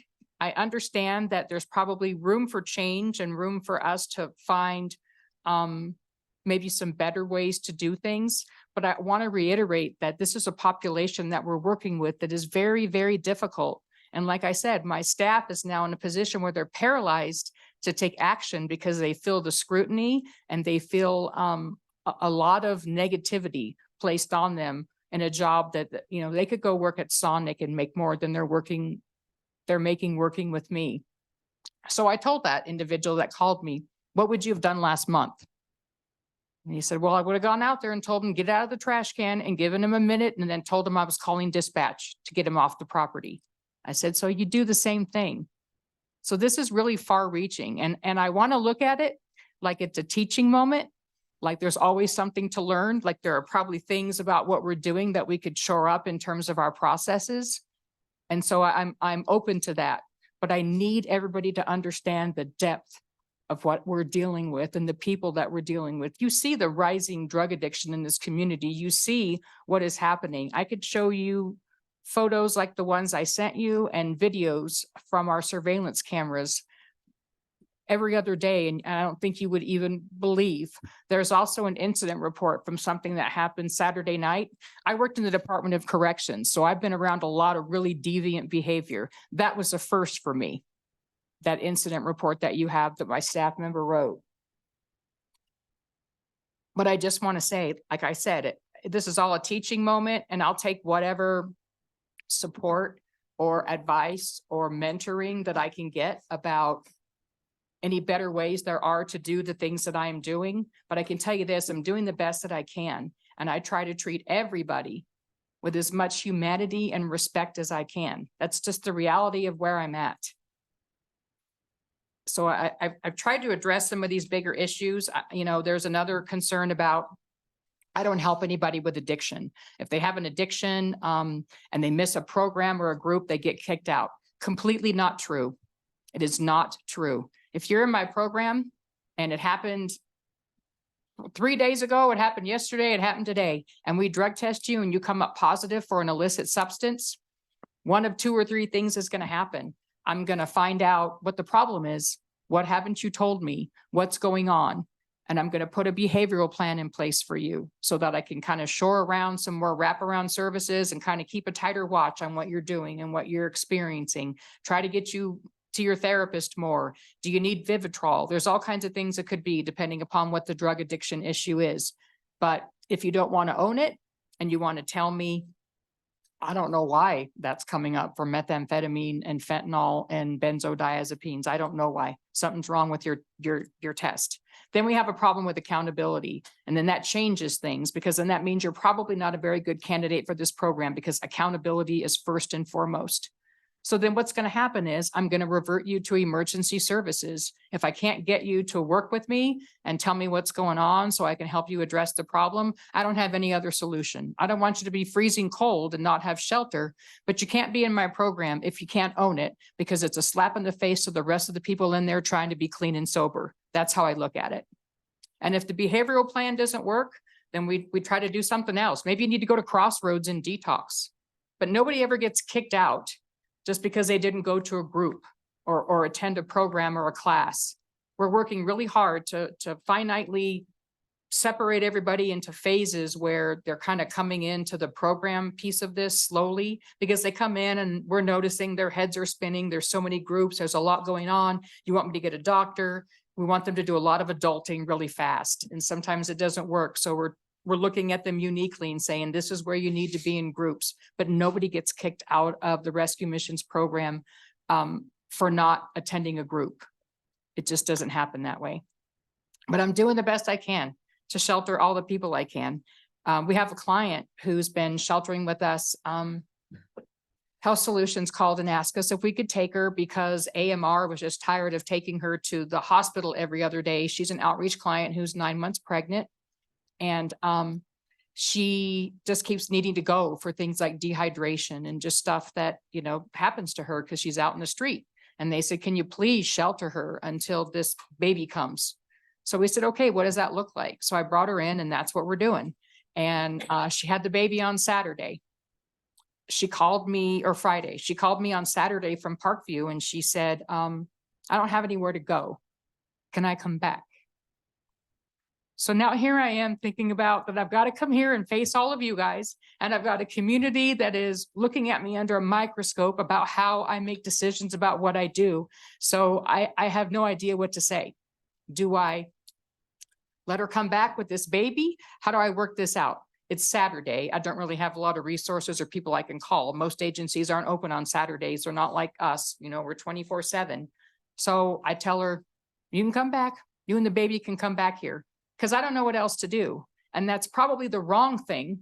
And it's probably not going to be very helpful. But I thought, okay, I'm going to bring them back here. I'm going to get on the phone Monday morning with everybody I can get on the phone with to find out if there's a place for this woman and her baby. And so in the meantime, on Saturday, I cleaned out a bunk. You know, we're getting a bassinet ready. So there's space right there next to her. I tell her to have her doctor call me and you can come back.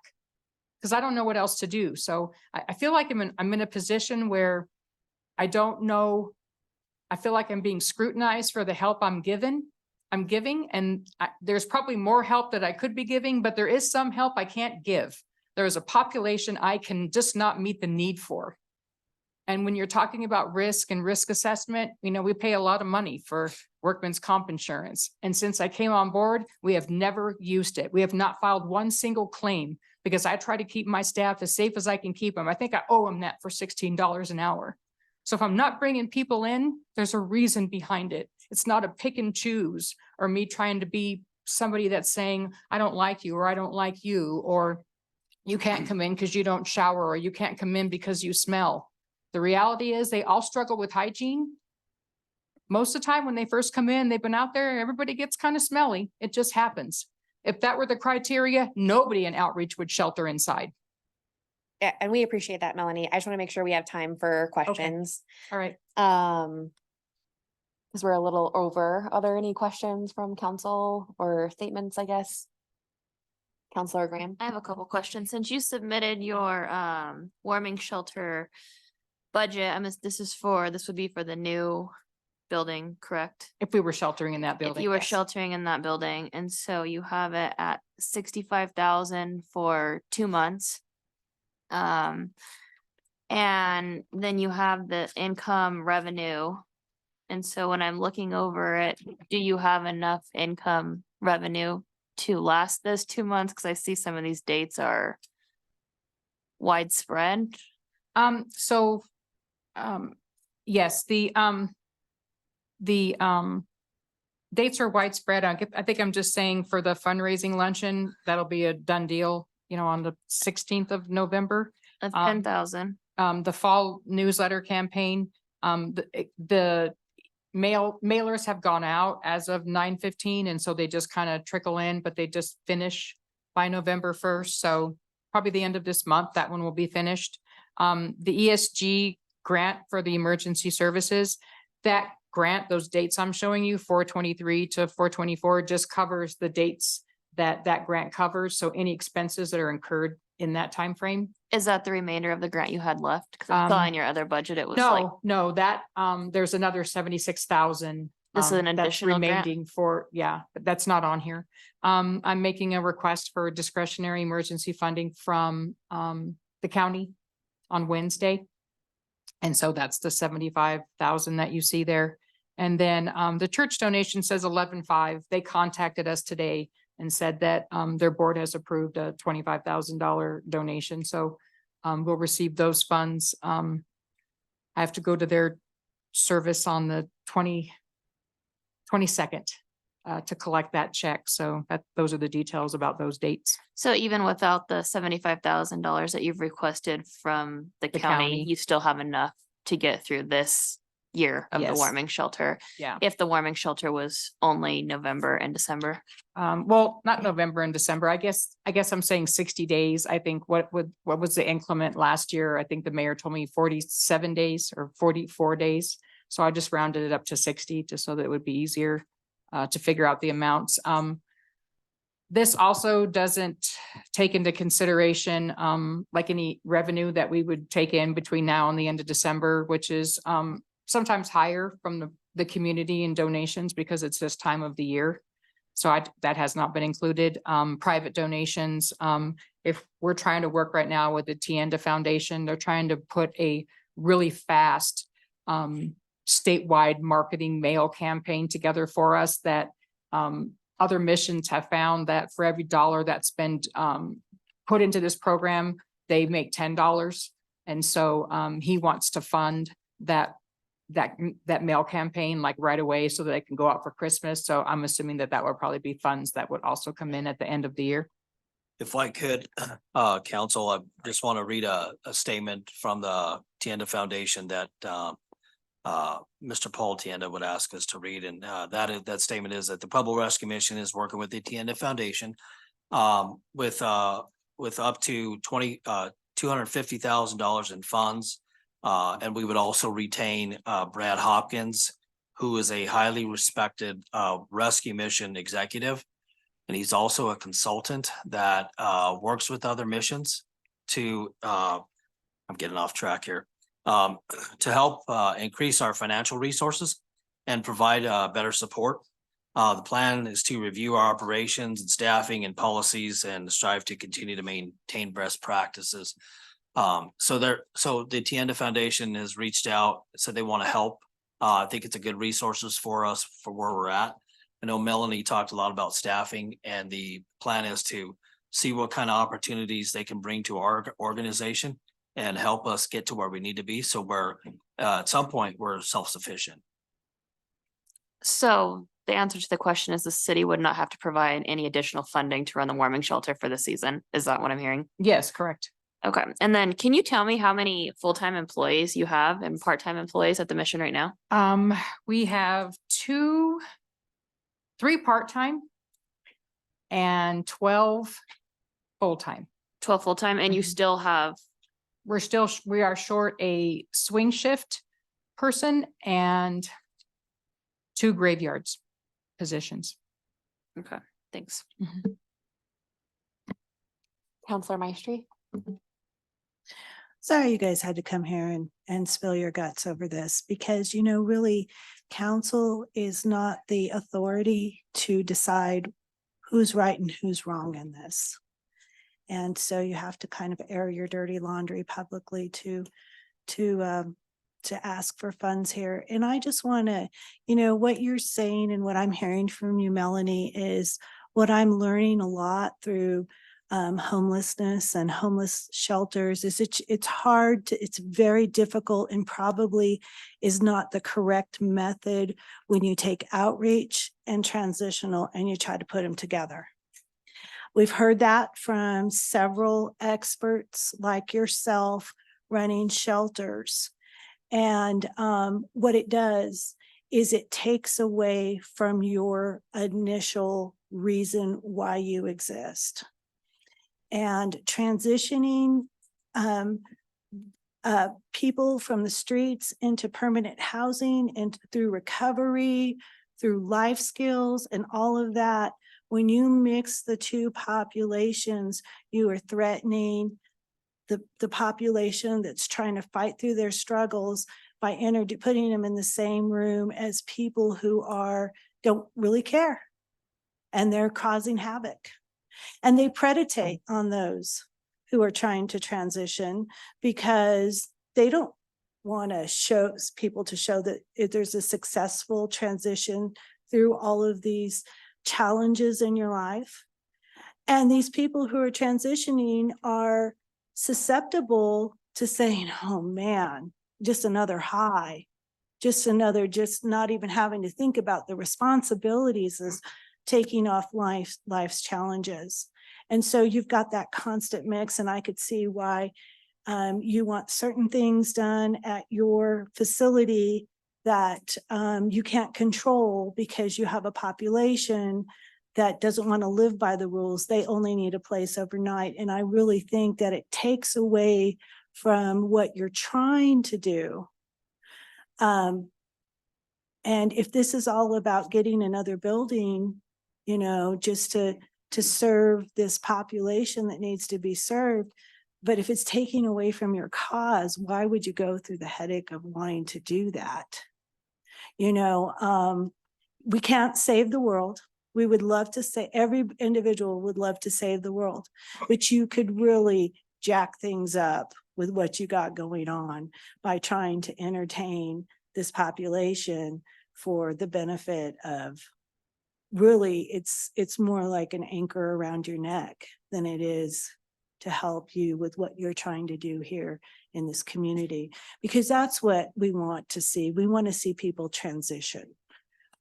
We don't want to just see them being taken care of and babysat. for the I evening. think part of the process and part of my thought, and it's worked in that way sometimes, is that my hope is that there are a few, and it happens every day Mhm. in outreach, Mhm. that will get tired of the rigors of Mhm. that, wondering if they're going to get a bed, and, you know, Mhm. and they do, and they come in, and I kind of look at that emergency shelter Mm-hmm. process, like, you know, you're kind of luring in an injured bird with crumbs, you know, Mhm. and it happens every day. Somebody Mhm. will wake up and say, okay, I've had enough. And they're like, Mhm. how do you get way back there in those back beds, like where all the lockers are? Mm. Okay, that's a conversation. And some of my best residents right now, and one who's going to speak next week, was one of those individuals who Mhm. came from that horrible population and, you know, has more money in the bank than me right now and is buying his, you know, his Mhm. first car. Mhm. And so my hope is that it will work that way, but it doesn't always. But then I feel like I have to meet the needs of this population in some way, because just because you don't want more for yourself doesn't mean I want you to freeze to death.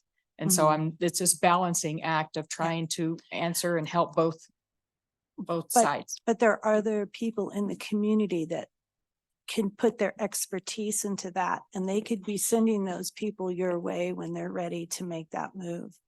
And they you do, know, they do. I mean, I get yeah. referrals from Yeah. Health Solutions but- or the ATU or. But anyone that is in your position and has the vision that you have for your shelter isn't willing to take on that population. So don't feel too bad if you decide that that's the best fit for you. So if I could address that, because Mhm. you're right on. I mean, you hit it right on the head when you say it is incredibly difficult to Mhm. manage these two different Mhm. populations.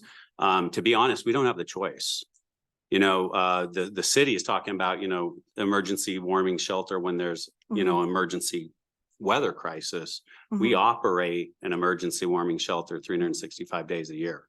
Mhm. We don't have the luxury or the option to simply shut that down and say, we're just going to be a residential program. But you- We don't have the option, you know, as I understand it, when the mission received the funding to be able to renovate the building that we are in currently, that we are in a long-term commitment to provide, you know, up to about 100 beds of emergency warming shelter. And that was money that you received through the DOLA grants? Correct. That's Mhm. correct. Mhm. And so we don't have an option to choose whether we're going to be in this type of, you know, business or that type of business. We're in the business. And so for our perspective, you know, to address what you said, what we are desiring to do is to be able to move forward in such a way that we can separate those populations so that we can do it better. And many of the objections and the complaints that have arisen simply because there's these two populations mixed, There you and go. and it's difficult and it's a struggle. That's not going to change at the Pueblo Rescue Mission, because we're obligated to provide that, and we're not going to fail in that obligation. And so even last year, when there were other warming shelter options, we still provided emergency warming shelter every single night. We didn't have the option to be able to pick and choose the clients that we would like to serve. Increase that of that obligation by taking on more space and taking on more when it's a challenge for you and it's risking your transition side. Why would you do that? Why wouldn't you just let another warming shelter open and shoulder a bigger part of that population? Just be, take what you have now and fulfill that obligation, but why would you add more to it? Certainly, and I think that we want to adopt a position that we're not trying to, force our way into any particular situation. We just know the mission that we have to operate in. Mhm. We see the expansion of that as being an asset to enable us to better serve not only what we already do, because like you pointed out, we're stuck in the space that we have, housing multiple populations in one space. Mhm. And so we could say, let's just do that. And we will continue to operate with the same friction that exists now. So the opportunity to move into a new space, for certain populations to accommodate that space as well as the other space would allow us to move forward without that friction and to operate at not only a higher capacity as far as numbers, but a higher capacity in effectiveness in reaching that population. So what I heard though was I can't subject my staff to all of these things that have to be we have to put up with. Because there is not just, that's what I heard. That's what she said. I can't subject my staff to cleaning up people's urine and feces, and there are certain things, very understandable. How do you take a warming shelter? And because the warming shelter is going to, you're not vetting people coming to the warming shelter. They're just coming in at night. And so where are you going to find a staff that transitions between the two? And so I heard a lot of things. I can't, which is understandable because what she wants is what you're running as a program right now that's transitioning people. We just heard that. Well, whether we have a warming shelter or we're sheltering where we are, the warming shelter would still be low barrier shelter, but you're still not going to be able to come in and be incontinent all over the place and make messes with it and throw it at people and spit at people and come in with weapons. You're still not going to be able to do that in the warming shelter. They're going to be vetted to some degree. That's just a safety thing. I mean, they used to use search and pat downs and breathalyze people when they were in the warming shelter over off of 9th or 13th Street. There's probably, when you have a warming shelter that's serving 100 people, I can't imagine vetting and patting down every night. It's an emergency shelter that people show up and then you put them into their beds. And so what I'm saying to you is, okay, you have the obligation to warm based off of your grant, your original grant. Why would you want to take on, and then you can't set stipulations for those who are coming in. It takes a different type of staff to manage this and a lot of security. I guess my question would be, any organization that's going to provide that service is going to have that problem. Well, that's what I'm telling you, is Right. that what you do with transitional, Sure. most of those rescue missions want nothing to do with warming Sure. shelters because it's a completely different type of Yeah. business. And so are you willing to really, at least now you can vet, but if you open a warming shelter for us, we don't know that, you're taking people in, period. Well, I think in any situation, there's going to be vetting. There's no reality of no holds barred environments that You're not going to have individuals will 100 come in people anyway. standing out in a line, going through and vetting each one of them to try to get in because it's such a limited time in the warming shelter. But however you guys feel, if that's what you want to do, if you want to take on, I think that, we're talking, it's like I said, council is not here to right or wrong the situation that's been the accusations. We don't have the authority to do that, and we should not be doing that. That's what they have agencies for. And we have a problem with needing a shelter this year. And are you even going to be geared up to open it for this season? When is the closing on this building supposed to be? It's unknown. The other piece about this building too is it represents more than just, we're gonna do warming shelter there. Entering into an arrangement where we could possibly have a full service clinic that's dedicated to working with the homeless for medical care, behavioral care and dental care. Being able to have our SSDI attorney who comes once a month from Denver, having him there weekly, regularly, every day is huge because there are so many people that don't have the ability to meet with someone like that could change the trajectory of their life, because once they get income, that's helpful and that's part of the transition process. So it's more than just a warming shelter. I kind of think, and I've talked with our grant writer, that the possibility exists that having that set up and working with a full service clinic and having these legal supports like the attorney would present more grant opportunities for us. That was another piece to that. So it was beyond a warming shelter, but I hear. Did you bring the letters of agreement? Because we did ask you about that. If it had like a letter that was, all of these agencies were saying that they were gonna. Yes, from those agencies, whether they were committed to doing that.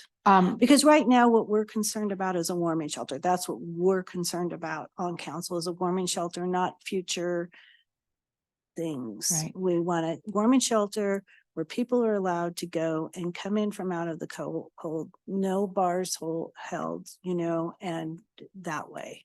Yeah, I can talk to Donald and ask him about that. In the grant packet, I don't know if you guys see that documentation, like when you do the CDBG grant, there were letters of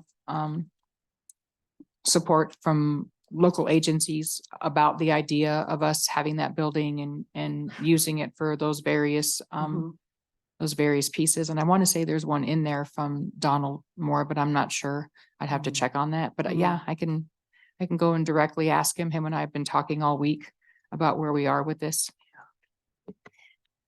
That's why I like that things come here to council really without all of these other parties involved, because we are making the financial decisions for the money in this community. And there's third parties out there that are doing all the vetting and all the homework. And we just get what information is secondhand, third hand, fourth hand, whatever, to make these decisions. And so, but I do appreciate what you do.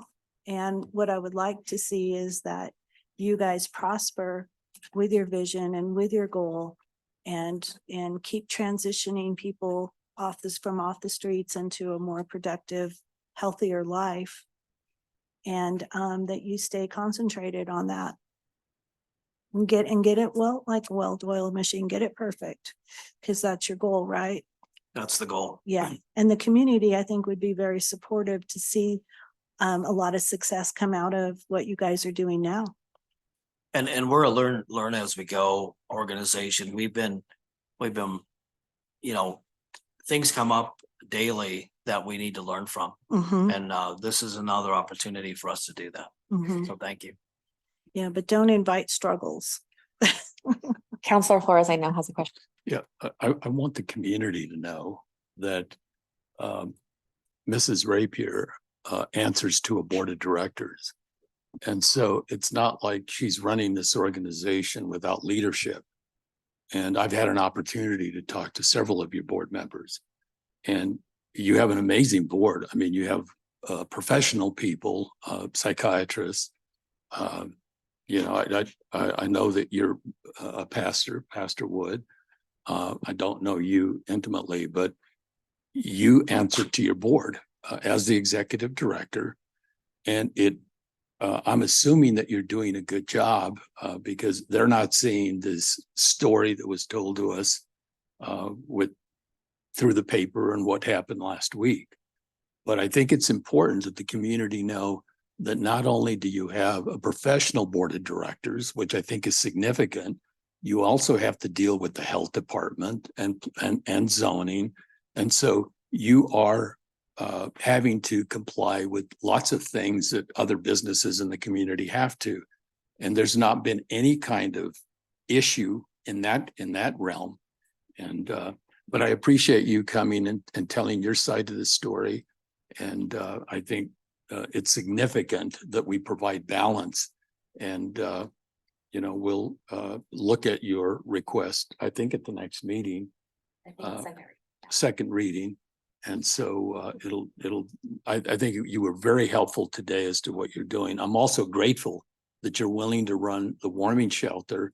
To me, it makes sense because that's probably going to also be an ability for you to have another stream of revenue as you bring in, hopefully, the Pueblo Neighborhood Health Centers as a tenant, and potentially maybe there's a room for another tenant. But it makes sense to have that medical clinic, and I think they do both mental and medical. And so you can provide that service to both sides. And so anyway, thank you. Thank you for coming this evening. And I hope your husband's all right. Yeah, me too. We had to take a detoured road because of that Yeah. bridge being out. Counselor Tencio. Yeah, I taking two things away from this thing. The first thing you said was we could do better. I think you've got to do a lot better. The second thing I took out was I can't do this and I can't do that and I won't do this and I won't do that. You serve a population that precisely does those things, and you're taking it upon yourself to serve that population and the things that they do, whether they be terrible things. I understand that there comes a point where you can't allow certain things, but when you come from it to a point, from a point that I can't and I won't put up with this and I won't put up with that and I won't put up with this, well, then you're not putting up with anybody after a while. Previous directors and other organizations, this is the first time ever that the clients have come to complain. We've never had this before. So I'm asking you to look in the mirror, so to speak, and do better, because you're charged with serving this population as bad as they are. I understand that. There are some individuals that are terrible, terrible. Those terrible, terrible people don't deserve to be in your place. But by the same token, there's some behaviors maybe that you're being a little too tough on. I don't know. Such as, I'm give not- me an example of Well, what you mean I by don't that. know. I'm just saying. If I could respond. That that's what like Miss Maestri said. You keep saying I can't do this and I can't do that and I won't do this and I won't do that. You're imposing restrictions that maybe they can't meet, and maybe you should be able to meet them. I don't have a specific. I could make one up, I suppose, but no, I can't. I don't have anything. I'm just saying. I think you could do better. Do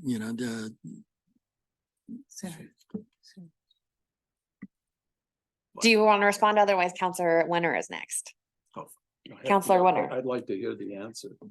So what I was gonna say is, there is always an opportunity to grow. And when you hear, I can't, I think you gotta understand what Melanie's saying is we have to have order in a facility like this. And we have to look out for the safety of our staff, and also the clients that come in. And at some point, there's just things, like she said, we just can't tolerate. And maybe we opened up in January of 2020, and we went through a whole big trial, and we realized quickly we need to get some order in the house because things are transpiring daily, and we have to have rules in place because we're losing staff members. And so that's our biggest concern, is our safety of our organization and the services we provide. Counselor Winter. I was just going to say that when you were saying I can't, you were referring to specific cases. You were addressing those specific cases, which is really just a handful in the amount of people that you serve. And again, there is mental illnesses that you just can't be dealing with at all. And how do you handle that? Can you call a social worker at the city to try to get those people to the ER in a 72-hour hold? Or, I mean, what can you do? I mean, they obviously, Response times they are need a really lot of tough. care. They need to be Right. in some kind of facility on medication and having care. Because a lot of these people, they cannot care for themselves at all, like you mentioned. There's Right. no, go ahead, sorry. We call dispatch typically, if it's somebody that we can work with and they'll stick around, you know, and it's kind of more of we're trying to protect them depending upon what the mental illness is. Mhm. And maybe the ATU will come and do an assessment and determine where to go from there. So we rely on Health Solutions crisis team sometimes, Mhm. but most of the time that's not the case. Most of the time it's a fast, quick, aggressive. We need somebody here because it's unsafe for people and it's unsafe for our building. You know, we sustained like $34,000 worth of tile damages just in the front and sides of the building from, you know, people kicking tiles and Yeah, I breaking can tiles imagine. and stuff like that. So, but what usually happens is there's such a need and police and law enforcement are pulled in other directions. And so by the time anything happens or they're able to get to us, you know, and the prioritization of the calls that come in, you know, a couple hours has gone by and that person has left or they've done the damage they could do and left, but it's very rare that they stick around and, you know, we can get something done, like they put them in the car or they call AMR to come and take them. It doesn't usually happen that way. Not usually. I know when I worked in the ER, we had several patients coming through there that, you know, and we have a whole staff of docs in there that can help and you just don't have that. Also, when you were talking about the amount of people that you had coming to the shelter, you could only take as many as you have staff for. So is that a state regulation?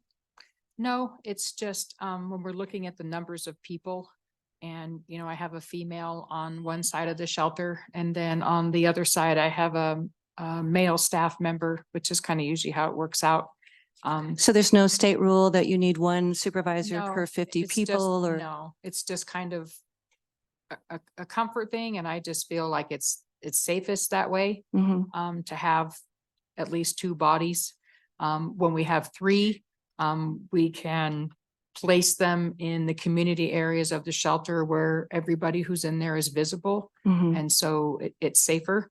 If I can't get that third person, then I don't want to put people in an area where we can't maintain watch and keep everybody safe. So it's not a regulation like it would be for JACO, you know, Mhm. for beds in a hospital. No. I'm curious, this is kind of a little off the subject, but when you admit a resident, do you allow sexual offenders to become a Yes. resident? Yes. We don't do background checks. We get a lot of referrals from the Department of Corrections. So we don't put any stipulations on anybody that comes into the shelter. So the shelter is wide open for any. No, I kind of mean, as a criminal resident, offense. if they want to be a resident, so yeah, that you yeah. still take that as well? Yeah, we have several now. We've always had several. We've only had, I think, an issue once or twice where that person ended up having their parole revoked and went back to prison just based on Mhm. not meeting requirements that were not placed on by me, but the parole officer and I work together and their treatment plan involves them to be engaged in treatment through parole as well. And they just weren't compliant. Mhm. So they were revoked, but Yeah, I wanted to 9 bring times that out up of 10, because it I know works for that us. sexual offenders have a very hard time renting places yeah. to find places. If you're Yeah. going to do a background check, nobody will rent to a sexual offender. So I think there's something like 22, maybe 12,000 sexual offenders in Colorado and registered anyway, because they can drop off the list. They have to register every 90 days. Right. So I mean, that's how many that's registered. So if you kind of consider that Cherry Creek, that district has 0 sexual predators, you know, you're definitely going to have more probably in a more impoverished area. Right. And the reason why, again, when I talked about accountability and transparency, a lot of times people won't tell us things about themselves if they have warrants or drug addictions or things, because they're Mhm. thinking, if I tell them this, they're not going to let me into the program. But we always make reassurances. You need to tell us everything, because the more you can tell us, the more we can help you. Right. If you've got warrants, we need to get over to the PD's office. We need to walk you through that, so you're not living your life looking over your shoulder. If you're a sex offender, I need to know that, because that's going to limit you on what vouchers you can get for housing, and it's going to limit your housing in a whole Where you new way. live. We're going to have to Mhm. be creative and maybe find a private landlord or something like that. So. it's So I just important wanted that we know. everybody to know that you're dealing with that population as well. You know, I don't think anyone up here is telling you or your board, hey, put your staff in jeopardy or put the other clients in jeopardy. I definitely want that message to be clear, that I think that we recognize the great transitional work that you all do. And we're not saying, hey, go ahead and, you know, put your staff in jeopardy. That's not what we want. I do, though, want to echo, I guess, some of my counselors' comments about the warming shelter serving such a specific population who doesn't normally seek, you know, any type of services throughout the year. And it's worrisome when I hear something like there's going to have to be vetting or, you know, breathalyzers, because there was several nods or shaking of the heads in back of you when that happened from people who were did this in years prior. And I guess I just want to make it really clear that at least my goal is to make sure that that population is being served when it's, you know, 20 degrees outside and it's freezing, and that population isn't being turned away. I also want to note that it's already mid-October and freezing times are already upon us.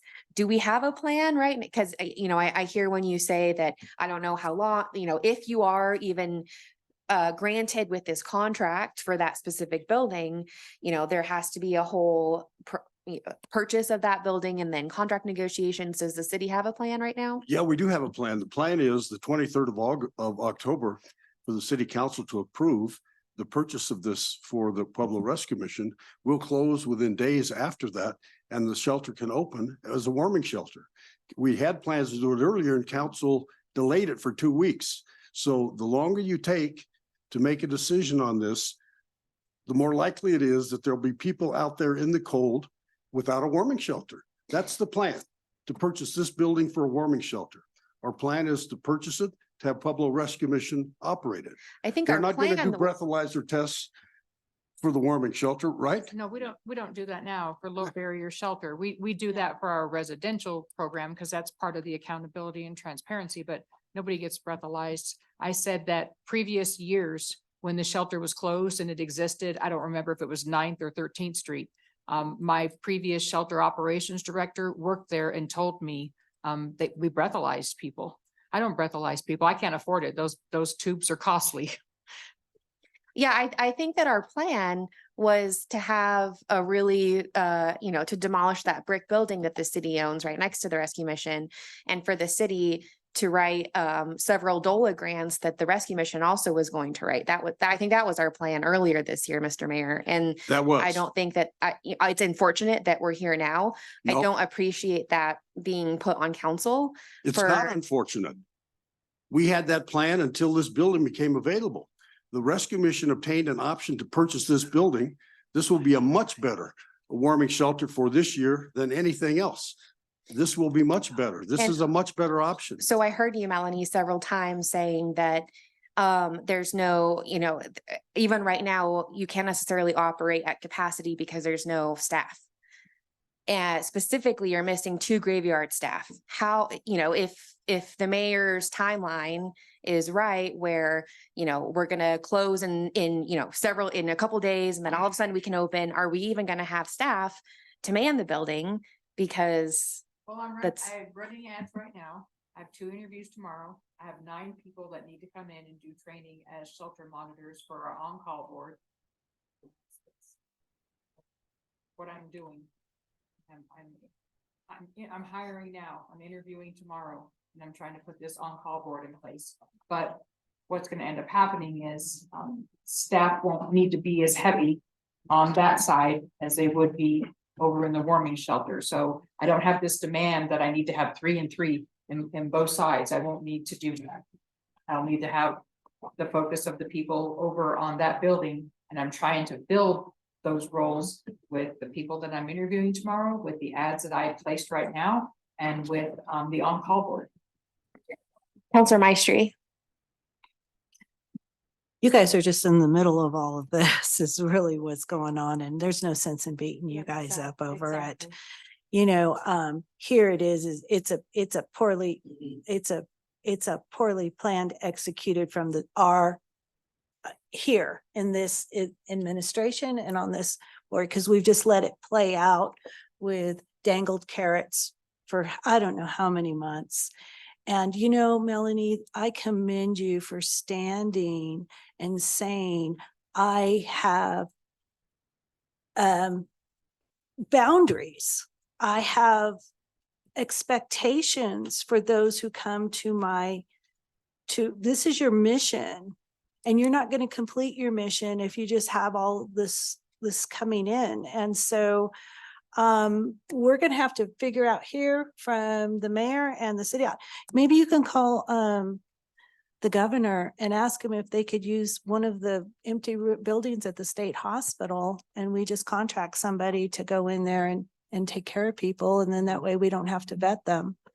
I want maybe state legislation will start putting some laws out there that, you know, offer more mental health or force mental health or something. Someone Maybe needs we a really should- big maybe- grant to build another state hospital. That's what we need, is a really big grant for another Well, state yeah, but hospital that takes if we people. can't put people in the state hospital Yeah. through the justice system, Yeah. that's not gonna, we could have 10 and that's not gonna work, but You maybe. know, if we're gonna vote next week, I'm planning to come next week. I have staff members and individuals that work in agencies in the community that facilitate groups and participate in what we do at the shelter. I have residents who want to speak. I have outreach people that have just become residents that want to share what made them make that transition, and they're prepared to do that next week. If you guys don't choose us, you don't choose us. And I'm good with whatever decision is made, but I think we have a good plan. I thought that we seem to be the ones that should do this, but if you don't think so, you don't think so. What I don't want to happen is I don't want it to keep getting delayed, and then next week we come in and we tell you about all these great things we're doing, and my outreach folks that outreach with me come in and tell you their stories, and then there are other individuals who come in and tell you more horrible things and more stories from their perspective. And then you want me to come back in here and defend those allegations again. And it just doesn't make any sense. It's like, where will it end? You know, and I almost just want to, you guys are going to decide what you're going to do. If you don't choose us, you don't choose us. If there's another warming shelter, there's another warming shelter. And if I don't get that building, I'll go back to my little tiny shelter and I'll just keep doing what I'm doing on a much smaller scale. But I want there to be a decision made so we can figure out where people are going to go when it's cold. And I don't want to come back next week and defend everything. And then you guys ask me to come back October 28th or 29th and then defend a new set of allegations. It's just going to. And then we're in February. Yeah. Yeah. Counselor Flores and then Counselor Graham. Yeah, I just wanted to say that this couldn't be a more perfect building for what we want to do here. Irregardless of whether we made a mistake in buying that small little brick building, one of the big issues in this community is that they don't mind doing things as long as it's not in their neighborhood. And this couldn't be a more ideal place. The price is amazing. And I just think that it has so much potential because of its location. But getting back to having rules in your organization, and don't be, to me, I could give you 25 rules we have in this room right here of what people cannot do. And there is nothing wrong in you vetting people and having the safety of everyone, your employees and your other residents that are behaving, there's lots of things that you guys can't do because you're not professionals in the area of certain mental health. You're not policemen, you're not firemen. So there's a lot of things. So don't be afraid to set rules and make sure that the place is safe. You are the ones that have the legal liability issue if somebody gets killed or somebody gets injured in that facility. So don't let anybody tell you that you cannot set rules and that you're supposed to let everybody in. That's not a good environment. And but I really like this facility, and I believe that you guys could run it professionally. Counselor Graham. I think we just want to know what the backup plan is, though, if we don't choose the mission. What's the plan? You tell me. We have a plan. We put a plan before you.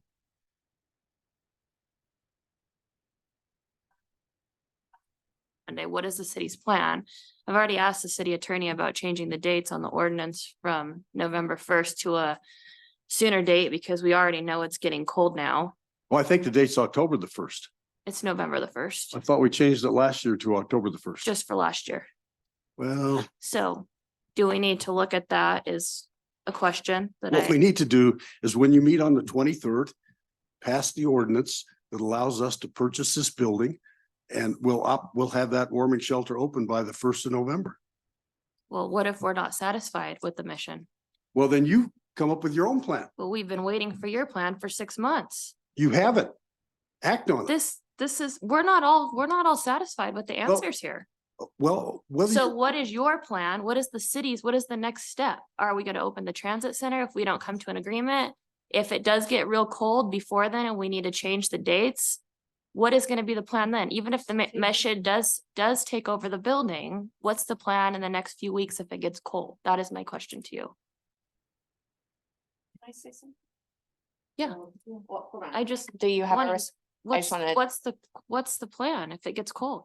do you have a response, Mayor? well, I was just going to say that the rescue mission is still taking people. So Sure. if there's an overflow, we Yeah. can go to the transit Yeah. center. Is that? you know, the- I know it's nice to try to create a crisis and say you haven't done anything to deal with the crisis. We have a plan. You've had a plan for a month. This has been the plan for a month. You've had it before you. And it's now upon you to act on it. And if you don't act on it, don't say, what's the plan? You're going to be responsible for people being out in the weather. You are, nobody but we're- you, we're because you're the trying. ones that have the ability to do it. We're trying to not have that happen, Nick. Well- So we just want to know, does the city have a plan? It's like 30 degrees some nights already. So when it gets It's a little what? bit 30 degrees low at some nights. So when it gets a little bit lower, Well, some of these people, I think they can make a plan for themselves. Can't okay, they? I don't know. I don't Well, speak for other people. Okay, But if they can't, are we going to have an emergency ordinance on the 23rd, Mr. Hippolyte, like I asked you to prepare to change the dates to October 1st from November 1st so that the mayor can call? I believe, George, it's October the 1st every year. It's November 1st, Mr. Mayor. It's Well, November. We changed it last year only for last year. Expired. Council President Graham, members of council, as you requested in accordance with the charter, there will be an ordinance Thank you. prepared in accordance with the request. Thank you. Okay, That- doesn't- hold on, I just want to make sure that you're tracking what's happening.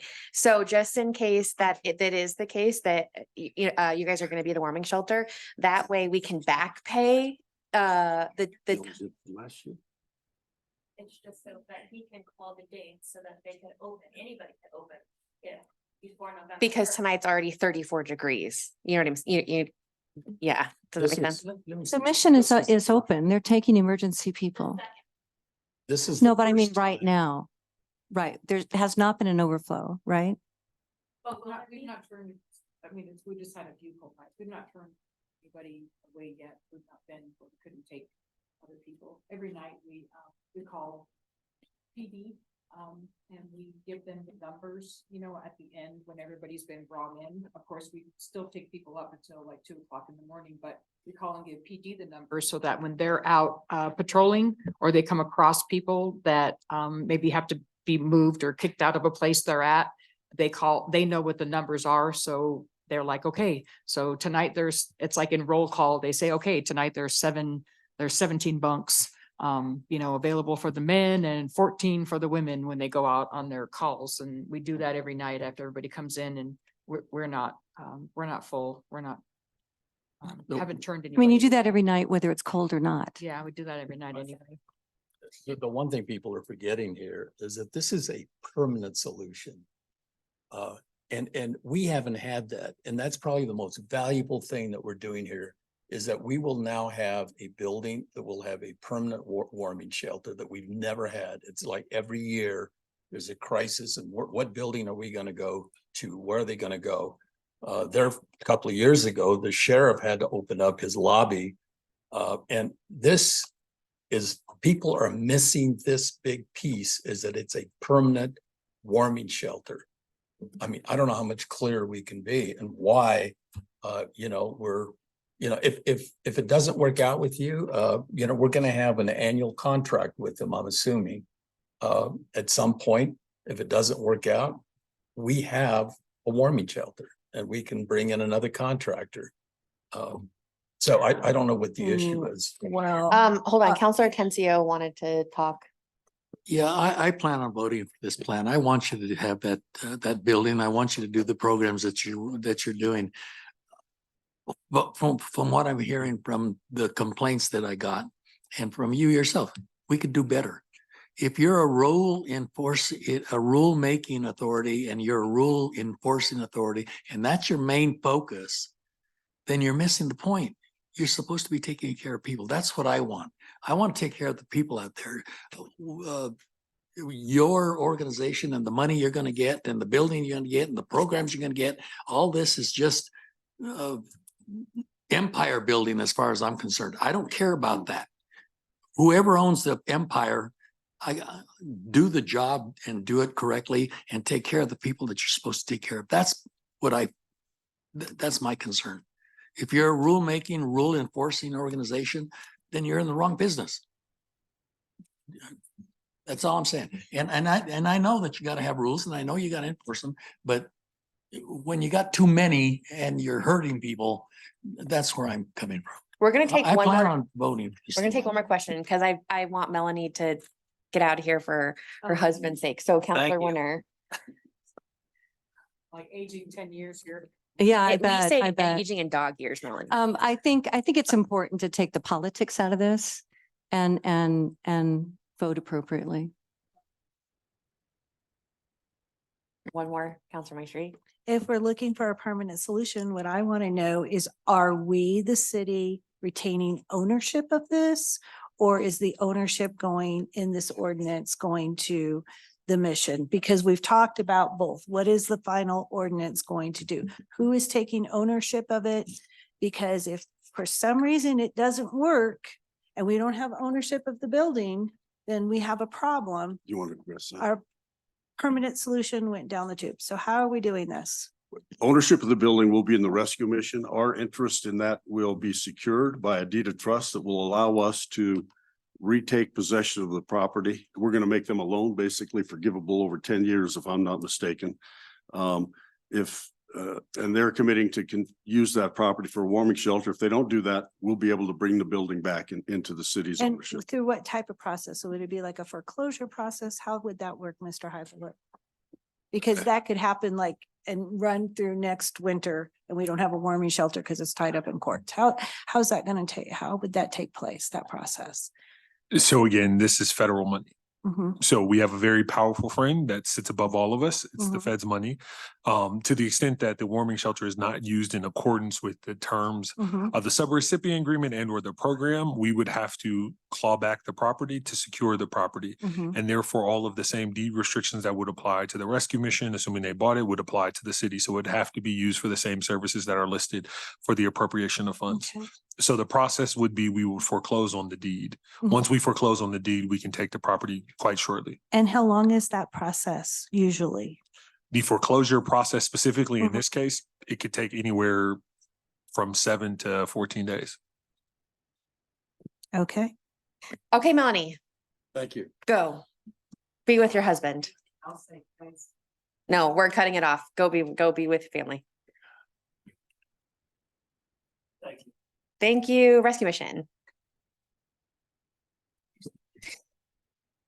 Joke's on us. We still have one more agenda item. Joke's on you. We're leaving. That's true. Okay. Do you want a 5-minute break or are we good to move on through? Okay. We are gonna move on to our next agenda item. And it's the budget work session around capital improvements. And then also, Ms. Pacheco, are you gonna be talking about the new FTEs as well? Yes, So it's I think I'm gonna go first. Oh, okay. It's capital improvement plus Ms. Pacheco talking about the 2024 insurance costs and personnel changes. Both slides are on front of us for reference. Ms. Pacheco. Okay, I'll wait till slides are up.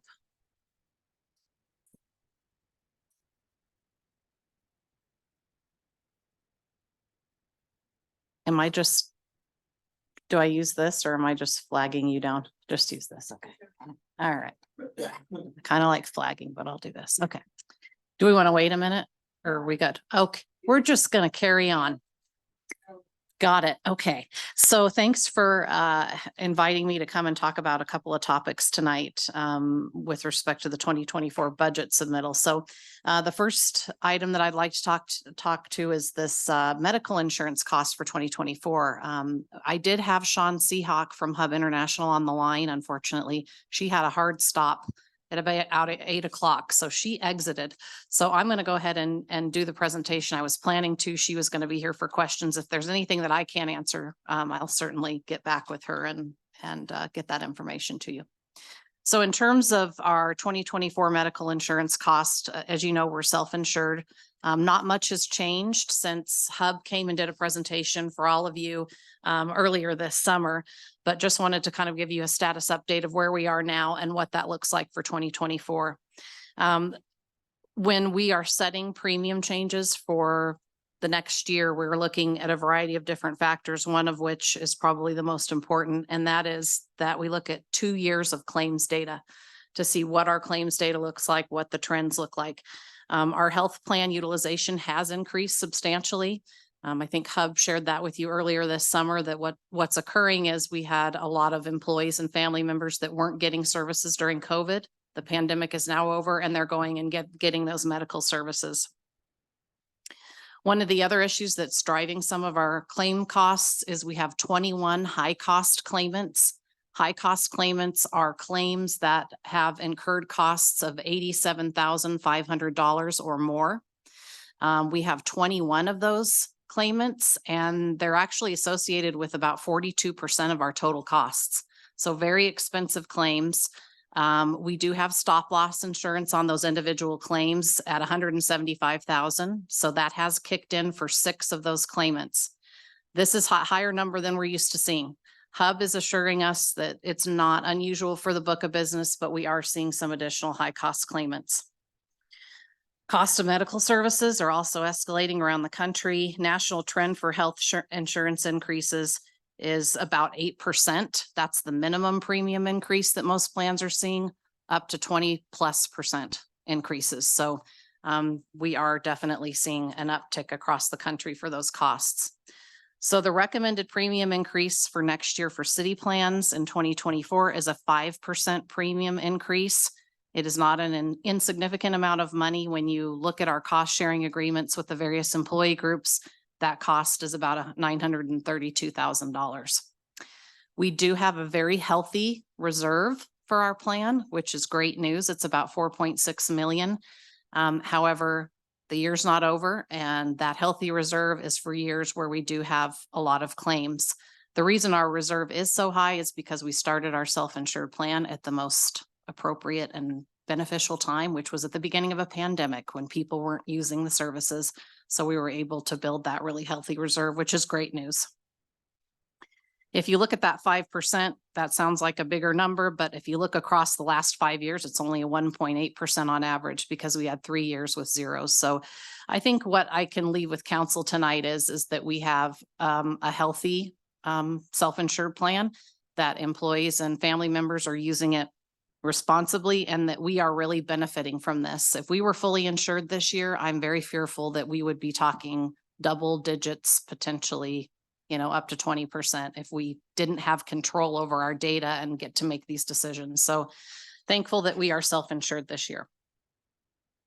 So with that, I'm prepared to move on to personnel changes.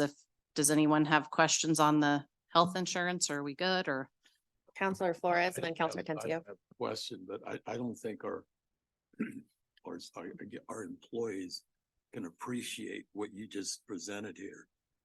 Through the last 3 years, plus our current year, they've only seen a 1% increase over that period. That's just like unheard of.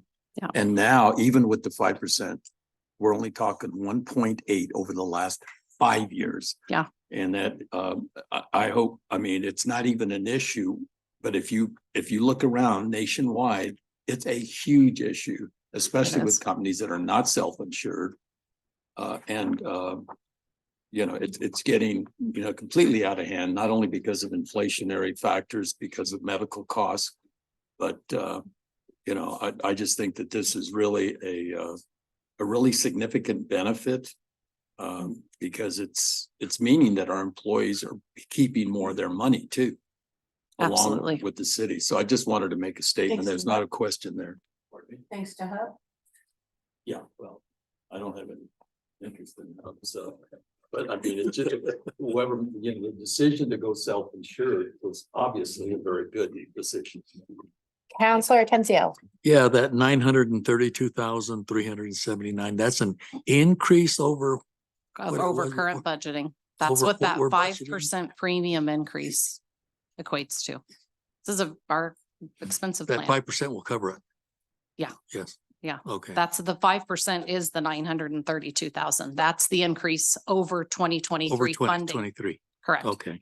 Yeah. It's still a lot. Not to me. Are we ready to, do you want me to move on, Madam Chair? Thank you. Okay. So the next section is just on personnel changes for 2024. So wanted to share with you what those look like. I'm not sure if you've had a chance to look at those in detail in the budget, but just to give you some information, we had a total of 33 new full-time positions that were requested across various departments in the city.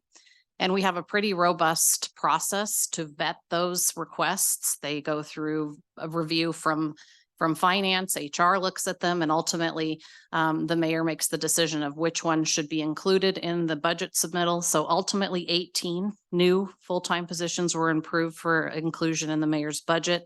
If you look at the pie chart, that shows you the disbursement of those new positions across the various departments.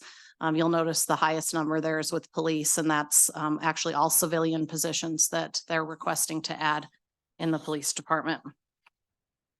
The next chart is just showing you 2023 staffing, where we are today versus 2024, what is proposed and where those changes are. So you can see the 18 position increase there. And I think that Alex Romero provided a new staffing chart, a revised or not? Okay. For a corrected one. Yeah, this is the corrected one. So this might look a little bit different than, was it 5B or B5 or something? Yeah. So anyway, this is the accurate number. So 2023 versus 2024. So there's the 18 positions. So what are those positions? They're listed here on the slide in front of you. The name of position, department, and then the approximate cost. When we're talking about approximate cost, these are fully loaded values.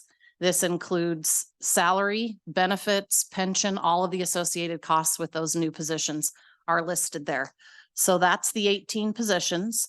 You'll note that some of them have asterisks next to them. And so I want to just talk for just a second about what that means. If you look at the next slide, the total cost for those 18 positions is about 1.5 million. But there are offsets. That's all not going to be all new money. So we have grant funding that we know is going to pay for at least 113,000 or so of those position costs. We also have temporary other salaries used to partially fund. So these are cases where we have temporary employees, part-timers that are doing this work. We might have multiple individuals doing it. And so when these FTE requests come in, the mayor will often say, well, if we're going to fund a full-time position, then you need to give up some of your partial funding for those to help cover that cost.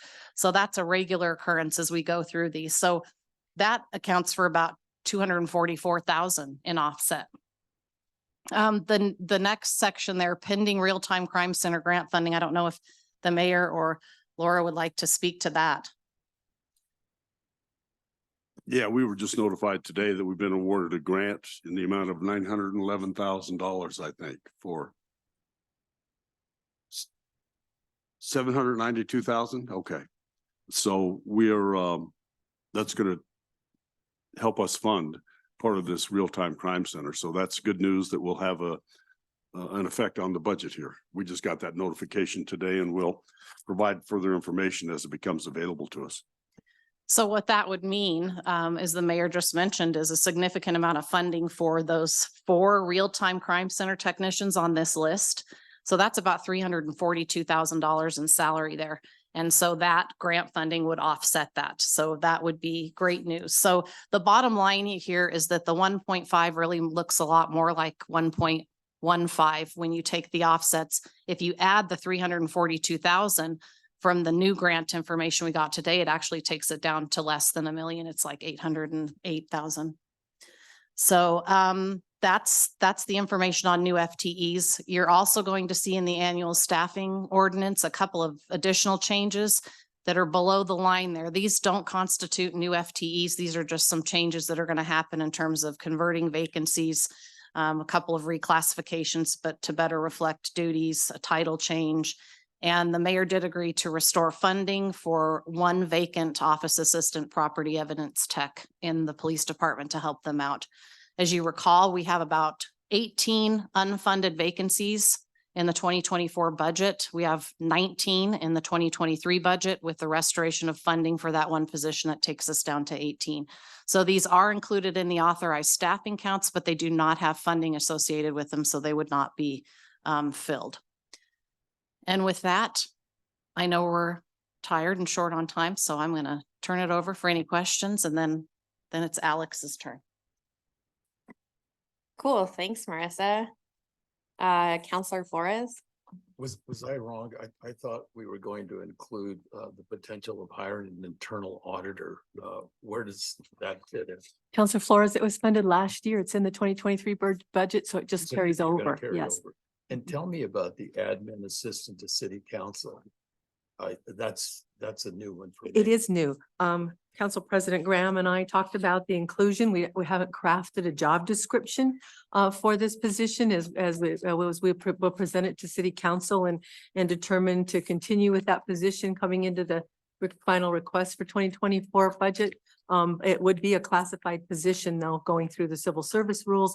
There's a current admin assistant job description that Marissa can forward out and we'll get to everybody and see if it needs to be tweaked at all. But this is fully funded with benefits that would provide assistance similar to Tracy Sample and Alyssa Parga directly to city council going into the 2024 budget cycle. So that wouldn't be an additional cost if you're calling either Alyssa or Tracy, the admin assistant. It would be an equivalent position reporting directly to city council. But it'd be another person. It would be. Right. And we have a job description. We do. So the title there of administrative assistant is exactly what Tracy Sample's classification is. So we're certainly able to quickly provide that job description to you, which probably would cover your needs, I'm assuming, for that level of work, that type of work. Counselor Maestro and Counselor Tencio. Marissa, where would we house them? Where would their office be? Great question. Still know to be determined. Okay, and who would be their direct report?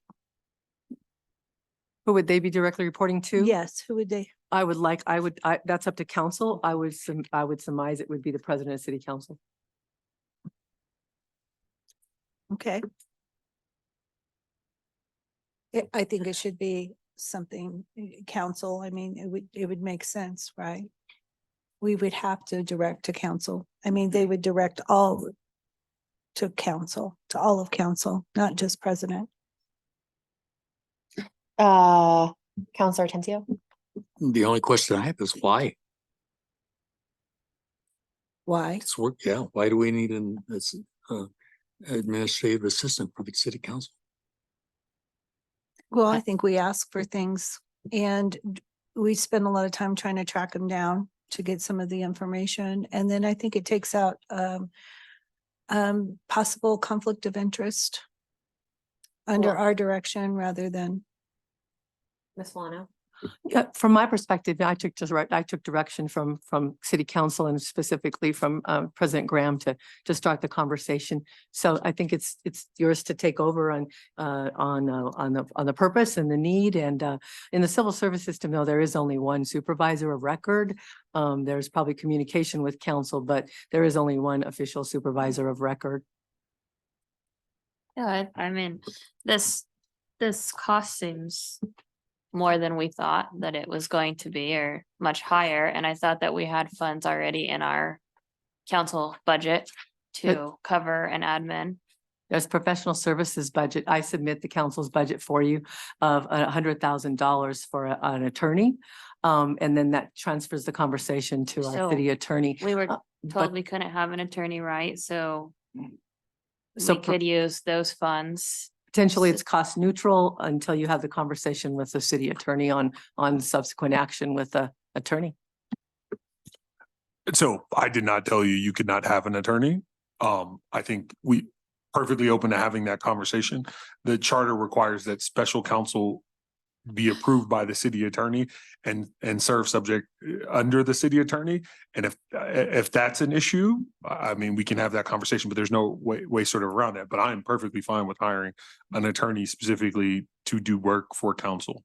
Yeah, your previous guy that sat in your seat said the council couldn't have its own attorney, so we've just had this $100,000 budgeted into the council's budget, but we've never been able to spend it. So then I suggested, how about an admin assistant to help us get some of our questions answered instead of us just always, trying to go through Laura, who goes through and we get filtered information and it could take weeks. And so if we were able to just give it to one person, I mean, I wasn't thinking $100,000 position, but I was thinking It's an admin. to, essentially also take work off of Laura and Tracy and Alyssa and have somebody do the council's work.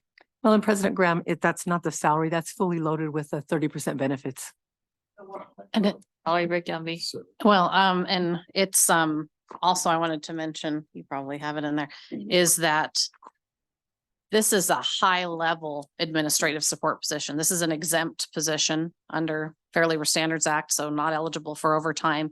It's not part of the bargaining unit. It's part of our Class B admin management level. So it is the highest level of admin support position that we basically have in the city. So I think that's. And then the salary range is $65,877 to $80,662. There are certainly classifications that are more lower paid for admin support, but. Wouldn't this be a decision that the new council, we're gonna have a new council after the first of the year. Wouldn't the decision whether or not the new council wants an admin assistant, I mean, that still has to be determined. I don't have a problem with you putting it in the budget. If that's what the new council was or would want to proceed on, but I don't think we've had the discussion yet as to whether. So if I remain on the council, I want to have a discussion about whether or not we really think we need one. Ms. Solano? The council floors is correct. Just we'd put it in the budget, whether you fill it or not would be council's decision and who you fill it with. But in order to have the conversation at all, you'd have to pass it in for the inclusion of the budget. And alternatively, if you didn't want it to be part of the budget and the staffing ordinance, it could be excluded from that, and then you could decide to add the position mid-year. As you know, I come to you with ordinances all the time adding staffing. So, I mean, Yeah. that's another alternative. Yeah, because it could go back to, hasn't it always been a line item under professional services for council? It's always, there's. Mhm. I do think though, I mean, I it's higher than anticipated, but I can see how this could alleviate work or just the full plate that is always, on Alyssa, Tracy, and Ms. Solano. So I do see how it could be beneficial for council. Any other questions about personnel changes? I have one. Ms. Pacheco. Okay, so on the last page, when we're talking about the unfunded vacancies in 2024, one of them is for the a DC in police. Are we then, is it a reduction in workforce, or can you talk a little bit about that? Yeah, no, these are all vacant positions. So historically, the police department has had 3 deputy chiefs and authorized staffing. So they have 2 filled now that are funded and filled. This was a 3rd that has always sort of been there as another placeholder, but has not had funding associated with it for a number of years. So these are all vacant. No reduction in force. These are all vacancies sitting there with no funding associated with them. Okay. And for the park ranger, it's an additional park ranger to the parks budget. Correct. So they have 1, I believe, full-time now, plus a program coordinator for the park rangers. This would be another full-time park ranger. Great. Other questions? Seeing none, let's talk about capital improvements.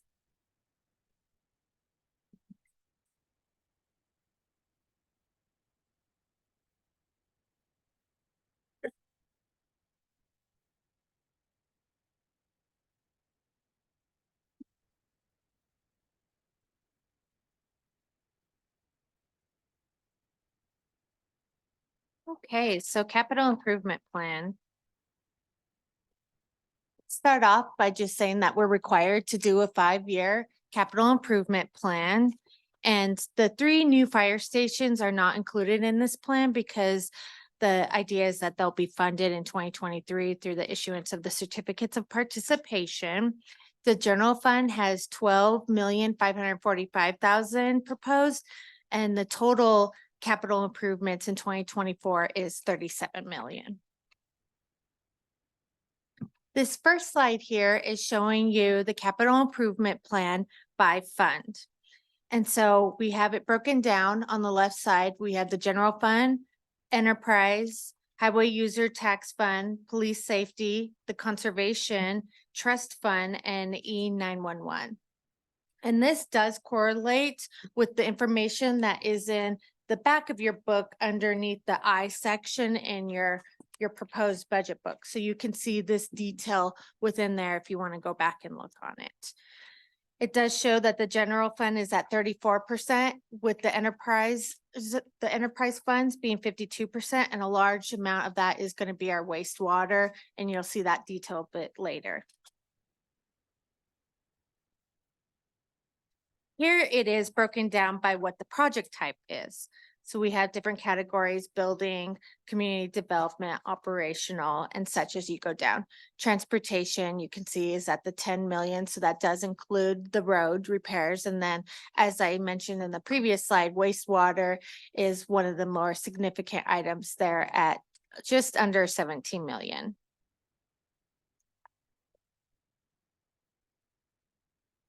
Here is a list of all the different projects that would be within the general fund. So it has the project title. The project number is something that we use internally within our Tyler Munis system. Then it speaks to what kind of project it is and that amount. Again, all that information you can find in your capital improvement plan in the book, where it has the general fund that correlates exactly to what is presented here. So we do have items that are annual items. So you will see that when the project number has an AN in the middle, so that top one is a perfect example. AN equals annual. So annually, we are putting in 35,000 for support of vehicles and equipment at the airport, then building maintenance. So you can see that some of these are items that we are continuously putting money in towards, because they're going to be expenses that we typically see every year. And so we want to make sure that we have a large enough balance in there to be able to satisfy those purchases. Some of the other items, you can see the streets in there for 7.5 million, IT technology upgrades. So that's a slew of different items that's budgeted at $1 million.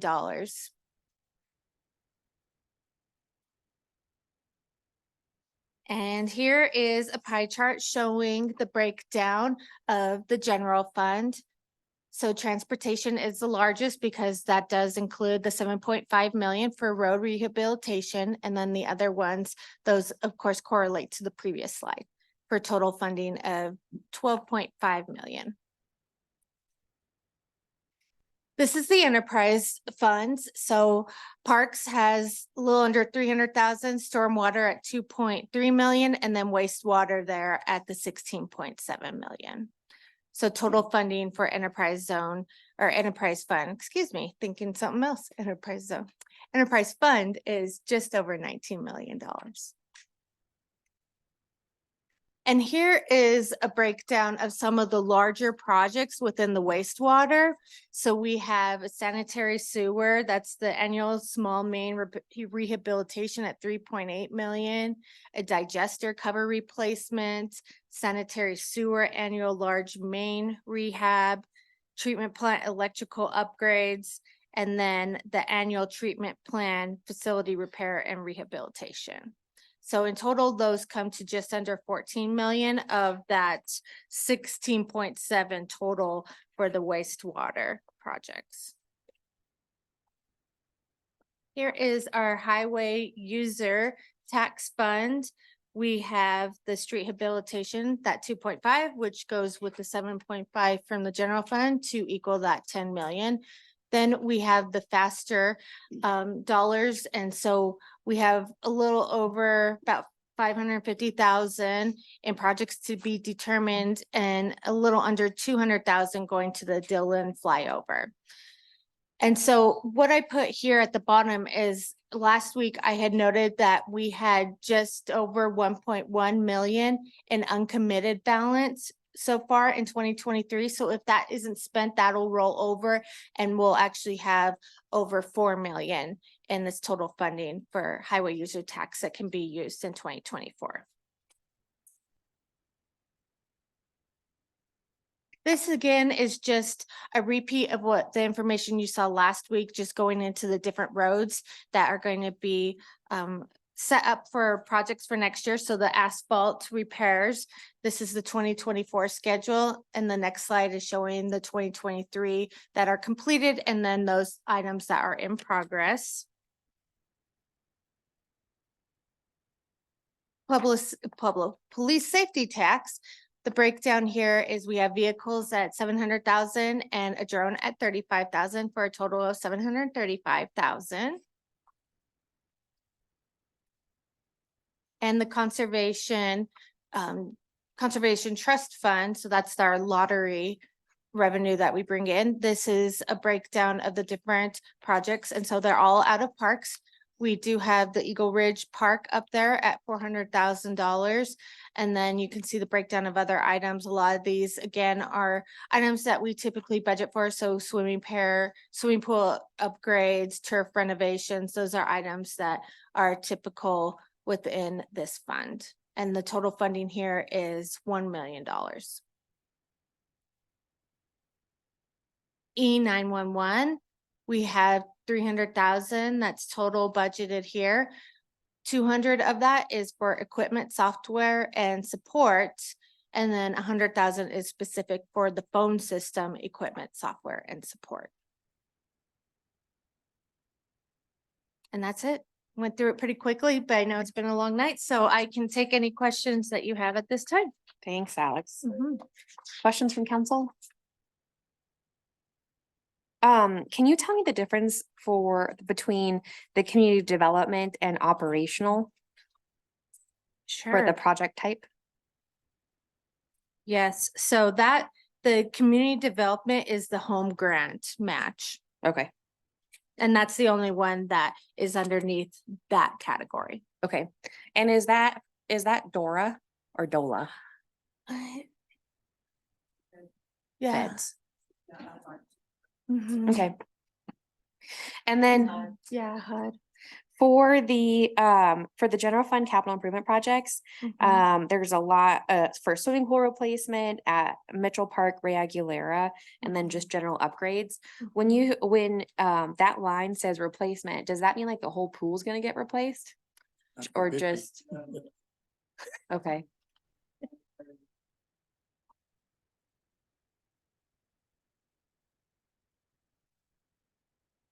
The whole thing, okay. Cool. Those are all my questions. What questions did you all have? Counselor Maestri? So I see you have, of the highway user tax, you have 3.25 million. And yet over on your summary, your own, it says, 1.913 is your estimated revenue. And where's that, the 1.9? Can you tell me which slide It's you're looking at or what area? B4. Okay.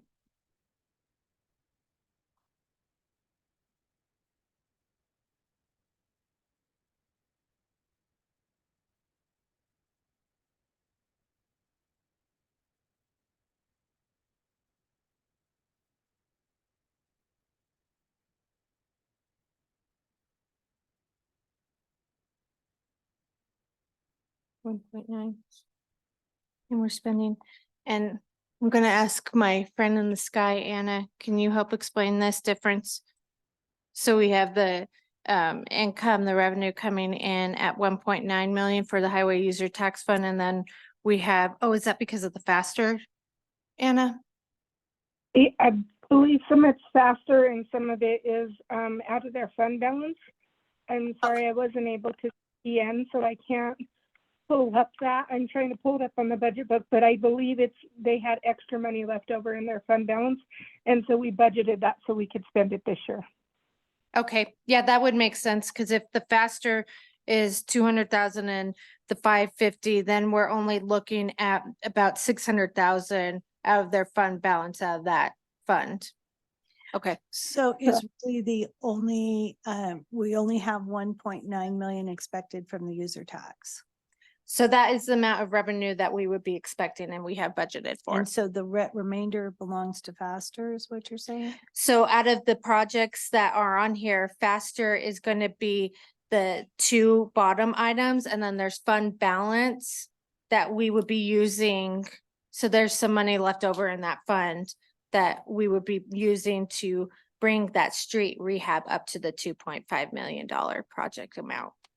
So it's 199,742. Plus the 550 is what the Faster would be. Oh, the Faster is also the 550. Yeah, it's those two items. And the faster money has to be designated separately because that money is specifically for bridges and safety improvements. So we have to designate that money separate from other street rehabilitation projects. So we're still at 2.5 when we're only getting 1.9. So we'd be taking 600 from the fund balance in that specific From the fund. fund balance to. So how much did we take from the fund balance to do streets altogether, both from the general fund and the? So really, we only have what is it, 1.9 million, and the rest is coming from the general fund and the fund balance. No, the so fund this would be balance. coming from the fund balance within the highway user tax fund. Okay, Yeah. okay. What is that fund balance in the user tax fund? I'm not too sure. Let me take a look if I can pull it up real quickly. I don't have that. And if I can't pull it up real quickly, I can get you that information.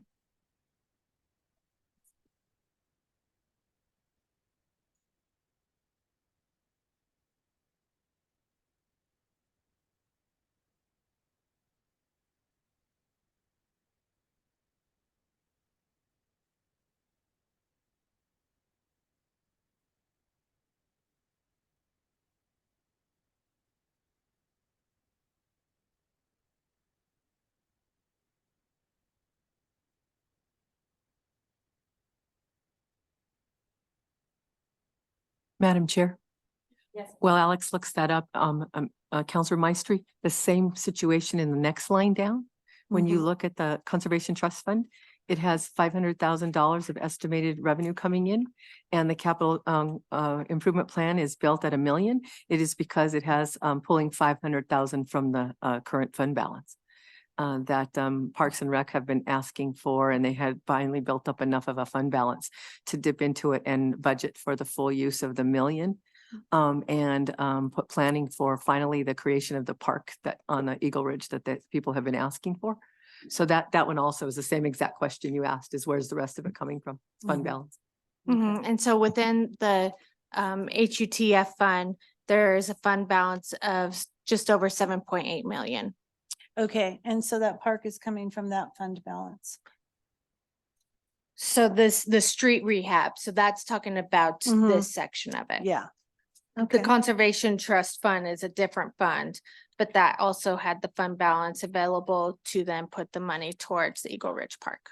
Okay, so that's not the state, that's not the Yeah. use tax fund, So that's a the- conservation. And that's Okay. the money from the lottery. Okay.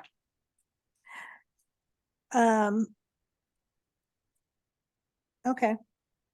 So even though we're dipping into reserves to cover the expenses for 2024, we're still you're still asking us to move forward with your idea, your neighborhood?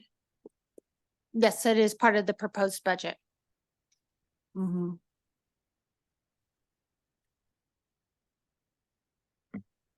All right, Counselor Graham. Are we going to reinstate that utility bill fee? That we were using for the roads, because wasn't that like an additional 2.5 that we put on hold for 2 years? My intent would not be to reinstate it, but that's a decision council would need to make. We've Well- suspended it for the last 2 years. Well, wouldn't that free up 2.5 out of your street rehab that could be left in reserves? I'm sorry? Wouldn't that free up 2.5 out of the 7.5 though that could be left in reserves? Because it's about. Well, I think it depends on what we set the fee at. How much per water meter you want to charge? If it's $1, it's one number. If it's $3, it's a number. If it's $5, it's a number.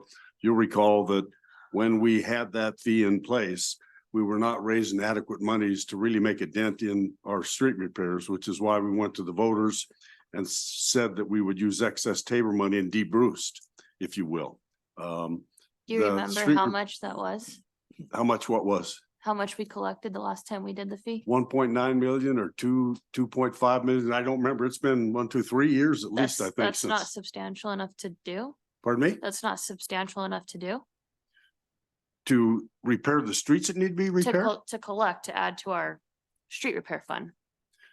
I don't think it is this year. I don't think it's necessary this year. We have other ways that we're going to pay for the street repairs this year.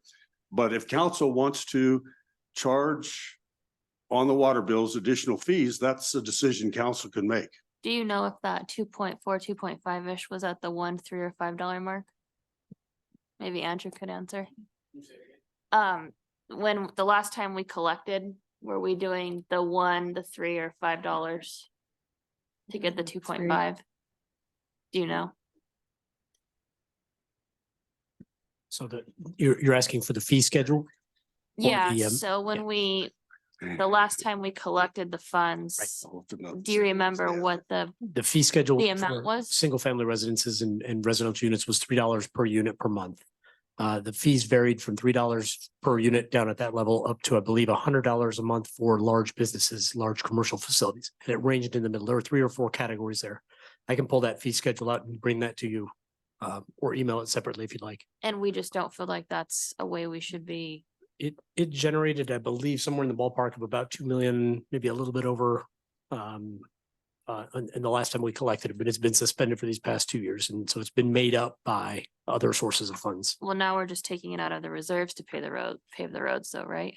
So it's Essentially, general funds. because we're out of Tabor funds. So shouldn't we maybe reinstate that so we could eat up some of that cost? So we've There's some also- other problems with that system. That was a bad system when it was put in place because it's, what we had talked about when we're trying to raise money is what I proposed was a special sales tax. So that everybody who was shopping in Pueblo was paying into that street repair fund. The council at that time was unwilling to put that measure on the ballot, and the compromise was that we would de-Bruce the city and use excess Tabor funds. Not my idea, but it was an idea that I agreed with, and that's been pretty successful the last couple of years. I think there's some questions that council should probably talk to the council about in an executive session with respect to the street repair utility fund and how that's been collected and allocated on the basis of water meters. If the council wants to go in that direction.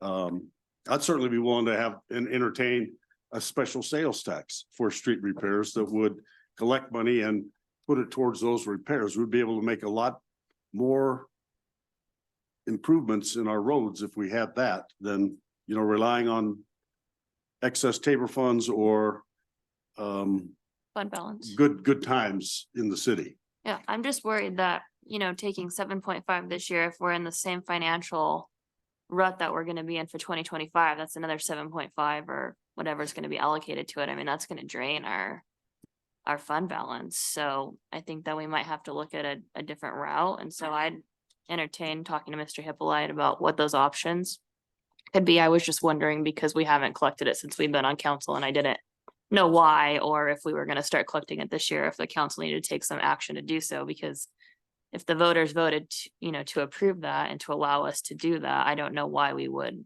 stop doing it. And then my other question is, what about the HARP channel extension? What? The HARP channel extension, That's a county 1A project. the remainder, Pardon me? the remainder, What remainder? the remainder if the bid is over a 9 million. We don't have a bid yet. But when it comes back, are you gonna amend your budget, your capital fund projects to Well, I can't amend the budget. your capital improvement that you've presented tonight? Are you gonna amend that to include the money for HARP? Well, that's a discussion we'll have to have. Depends what the number is. Sure. But I'm just wondering if that's on your radar to do so. You're wondering what? If it's on your radar to do so.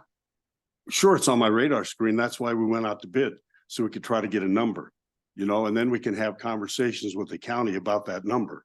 Unfortunately, people have sort of put the county in a position where they've said, this is the max we're gonna pay. Without that really being necessary and threatening the county about that, which sort of got us to where we're at now, where I don't know why the city is the one responsible for coming up with a balance now. But they shouldn't have been. We could have stopped that months ago, but that didn't happen. So, but at the time, we talked about the city funding the remainder of the balance. So I'm just wondering if you're going to look at that for your capital improvements when the bid comes back. I don't know. What is that, November You know, 2nd? The bids, bids will close on November 2nd now. Yeah, That's if we're talking about it, and if this council wants to do it, that's gonna come out of, you know, council's got like 13 million in council designated reserves. You could reduce your designated reserves by whatever that difference is, but my suggestion is, and what I suggested when we were having this conversation with the county, is why don't we wait until we know what the number is before everybody starts taking hard lines, but that didn't happen. But now I think we need to wait until we know what the number is before we decide who's gonna pay it. Madam Chair. Counselor Maslano. We're looking at the timeline today, and the mayor and I looked at the timeline, I think earlier today with Andrew. If the bids close on November the 2nd, and the first reading in that budget has to be on November the 13th to make the final budget approval by November the 27th, that it likely could either be a separate ordinance or it could roll when you finally found out, depending on how many bids come back and the review of the bids, it's likely not going to make the budget modification if it needs to for this initial budget passing. It'll have to stand alone in its separate one, either this year or next year. Counselor Tencio. Yeah, going back to the fee schedule, the biggest reason we didn't want it, it put an undue burden on businesses. And I don't think council wanted that, so we didn't do it. If you want to put the burden on businesses, like you said, $100 a month for a small business that generates traffic, we could do it, but The $100 I fee was wasn't going to for, vote for that. the $100, apologize. The $100 fee was for large businesses. So that Well, was large yeah, retail but establishments. still. But there was like Walmart, but also large churches, and there were other institutional Yeah. folks that had water bills there that were paying that $100 a month fee. But there was also, I believe, at least one or two other categories of fees that were paid there. So from $3 up to that $100. $100 was Yeah. the very high end for the It was largest still, retailers. yeah, it was still consequential on businesses. That's the reason we went. And when did we stop this? 2020? 2021. 2021. 2022 and 2023 are the 2 years that it's Oh, been so suspended for. we had it for a while then. We had it Three through the end of 2021. Were you done, Counselor Tencio? Counselor Flores? This fee was very unpopular. And for one reason, the year before I got on council, this thing was advertised and sold to the public as a $1 fee per month, which was not correct. It wasn't going to produce anything. It wasn't going to pave a corner. Number one, it was sold to the public incorrectly. Number two, it unduly hit the business community, especially apartment owners, because that $3 fee was attached to each of their apartment units. If you had 20, it was another $60. And I remember back then how many phone calls I got on this. I mean, it was unbelievable. And I was hoping, I mean, I voted to suspend it with the hope that somewhere down the line we could get rid of it.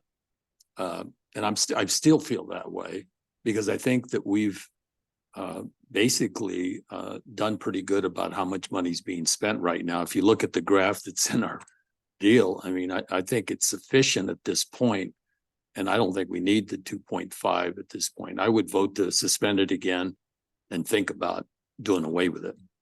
I would just point out to council that because this is a utility and an enterprise, it's important that the rates that we charge or the fees that we're charging for that enterprise be tied to the cost of the services or goods or whatever we're delivering.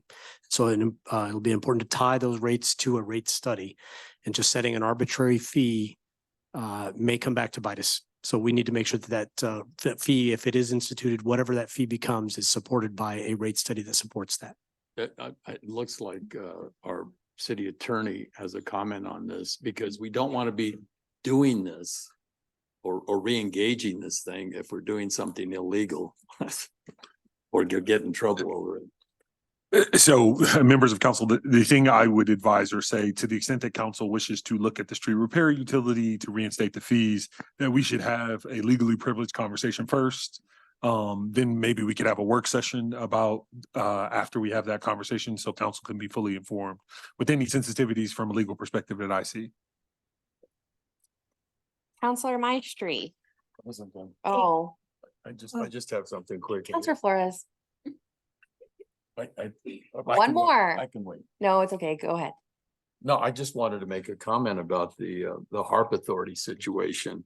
I got involved in talking to each county commissioner individually. They were only going to be putting 8.4, and they were pretty steadfast in that. But at the end of the day, they increased it to 9 million.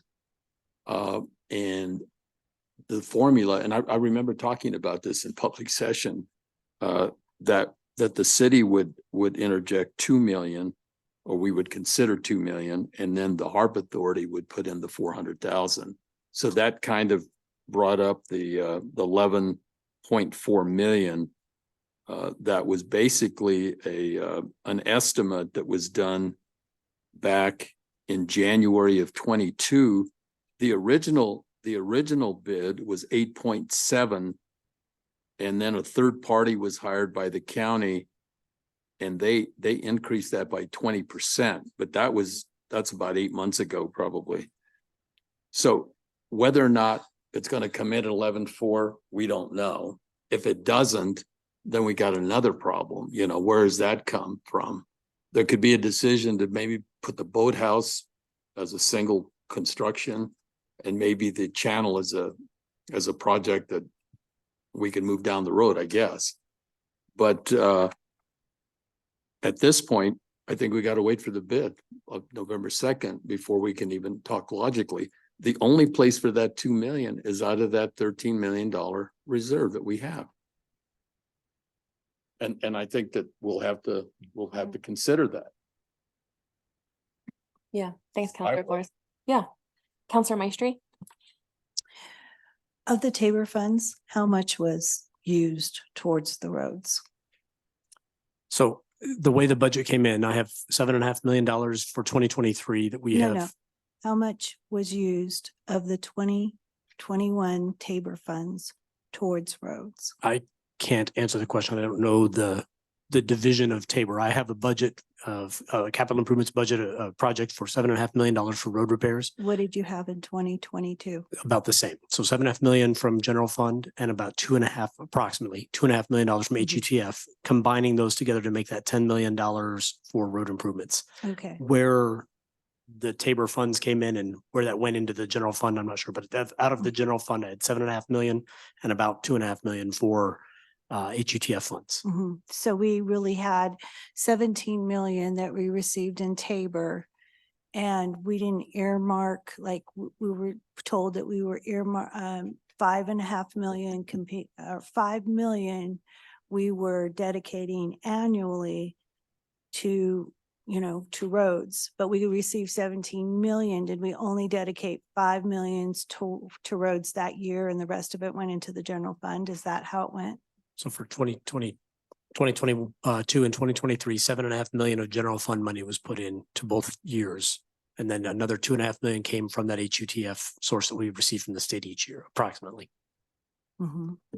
Sorry. So when we collected this revenue, it was all through our tax collection. So it did all go into the general fund. The Tabor is just the calculation showing how much we would have to give back if we were capped at that amount. And so we did put 5 million towards it in the previous years. And then, so really it is sitting in our fund balance to be used. So that's why we put another 5 million. Yeah, but we 7.5 keep this drawing year. off the fund balance. So in reality, those Tabor funds probably disappeared after the first year. Well, the Tabor because funds, they're not actually Tabor funds. They were general sales tax funds that however you want we to received. however you want to word it, it was due to the revenue that we received from the Tabor, however you want to call it.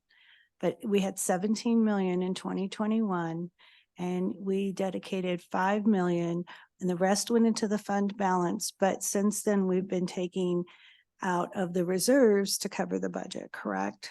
We've been taking out a fund balance where that 17 million went into originally. So we are using the same funds that we would have received as general sales tax. in One way to look at it, it seems to me, is that we had $17 million in excess Tabor funds and we spent $20 million on roads in 2 years. $10 million a year and are projecting to spend another 10 million next year. So that's $30 million when we've had $17 million in excess Tabor funds. And we're still taking money out of the reserves every year to cover the expenditures for each year. Is that correct? Because what Yes. I'm concerned about We're is using that, fund yes, we have a fire station that we needed 4 fire stations. We have one that's just on the back burner because we don't have the money for it, but we also had 2 fire stations that were getting complete remodels. Where is their money for the complete remodels for those fire stations? Where are they allocated in this budget? So Or we have, am I wrong? we have 3 fire stations that we're currently in design for. Are those the 3 you're referring to? Correct, So those are 3 essentially brand new fire stations. 2 of- correct. And those are being funded by Right. this loan. Correct, by the certificates of participation will be issued this year. Mhm. So those projects are, again, the 3 fire stations. Okay, that but are- we had 4. So there's a 4th one that's been discussed, but we don't have the land or we're not far enough along on that one to, I guess, come out and ask So wait. for funds for that yet. Okay, and so what about the two that were supposed to be remodeled? So Didn't- fire, I mean, the most recent fire stations were remodeled were 4 and 9, I believe. I'm shooting in the dark. One down by the lake and one in the southwest corner of town. Weren't we adding, or were we not adding, so that there were 2 quarters, one for men and one for women, or what were we doing to those remodels? Those would be before my time. So we've done some other upgrades and, minor repairs and whatnot in some of the existing fire stations in the last 2 years. Mhm. But they've just been, projects to keep the fire stations up, keep quality of life up, some bathroom there was upgrades, but no- not major improvements. So these 3 fire stations represent the biggest change in the fire stations that will be made over since fire stations 4 and 9, I believe, again, were built. It was 9, is that right? So those are the 2 newest ones. Mhm. But these fire stations obviously will meet code, will have these separate bathroom facilities, be equipped to accommodate both male and female firefighters. Obviously provide current HVAC systems to help prevent them from being in environments where they might be exposed to carcinogens. So all of these are important upgrades for the firefighters for the future here. And remember, the older buildings, the 2 that are being replaced are 60-ish years old. So Mhm, yeah. we've certainly gotten our money's worth out of So those we've facilities. gotten the upgrades done. We're in the design on the 3. No, the upgrades in the 2 that you were doing, bathroom models and things like that. Well, there were two new fire stations that were most recently built. That was 4 and 9. Mhm. And so those again have current modern facilities as opposed to fire station 6, 8, and the new fire station 11 that's coming. Mhm. Hi. So, oh, cool. So we did do bathroom renovations in, I believe, 22, and I believe those were paid for from a project. So there's no debt waiting on those. Is that what you're referring to? I'm just making sure that you all came here and said you needed new fire stations, you needed to upgrade. It's been a while. I just wanted to make sure that those were covered rather than they're not covered and now we need to do them. So we need to, put an ordinance in place to pull it out of the reserves. So the as far fund as- balance. We to, do each year ask for a little bit of money for renovations and to upgrade the Mhm. current fire stations. And that is a project we ask for every year. Mhm. But that's a slow moving, like small projects to eventually move the PPE out of the truck rooms. We did do the bathrooms. Some of the stations are smaller, but we do work with Public Works to maybe do those renovations a little bit at a time. The only fire station, you are correct, that is not funded at this time is Station 1. Mhm. And that's probably next year. Yeah. So that Where's the plan on that one being built? So the plan, we're still waiting on the land deal on that. So the plan is, Where's the location? I'm sorry. oh, sorry, it's at Ilex across from Sonic. Oh, okay. Okay. Okay. Does that answer all your questions? Yep, on- it does. Okay, I was wondering where it went. thank you. Okay, other questions about capital improvement? Counselor Flores? I'm gonna have to leave here in 15 minutes, but I just wanted to request on the ordinance that was passed for the development of the dashboard. And I don't need an answer tonight, but what I'd like to do is request that 3 months, the ordinance actually allowed us 2 years of dashboard. And the way it was done annually, and we started in April of 22 through 23, and then we went another 8 months. And now I want to make sure that we have 3 months of dashboard from January 1 through the last day in March. That's number one. And then the original ordinance also had $30,000 for what was called workforce asset map, which was really a workforce development issue. And it was in the original budget in 22. It was taken out in 23, but I want to see whether or not we can add the 30,000 back on that. And there was also, I've also discussed this with Petco, they want to, my whole goal was only to have the city be responsible for 2 years. Then we were going to pass it on to the business community. I'm in discussion with Petco, and in the original ordinance and in the original discussion, there was an additional 8 million.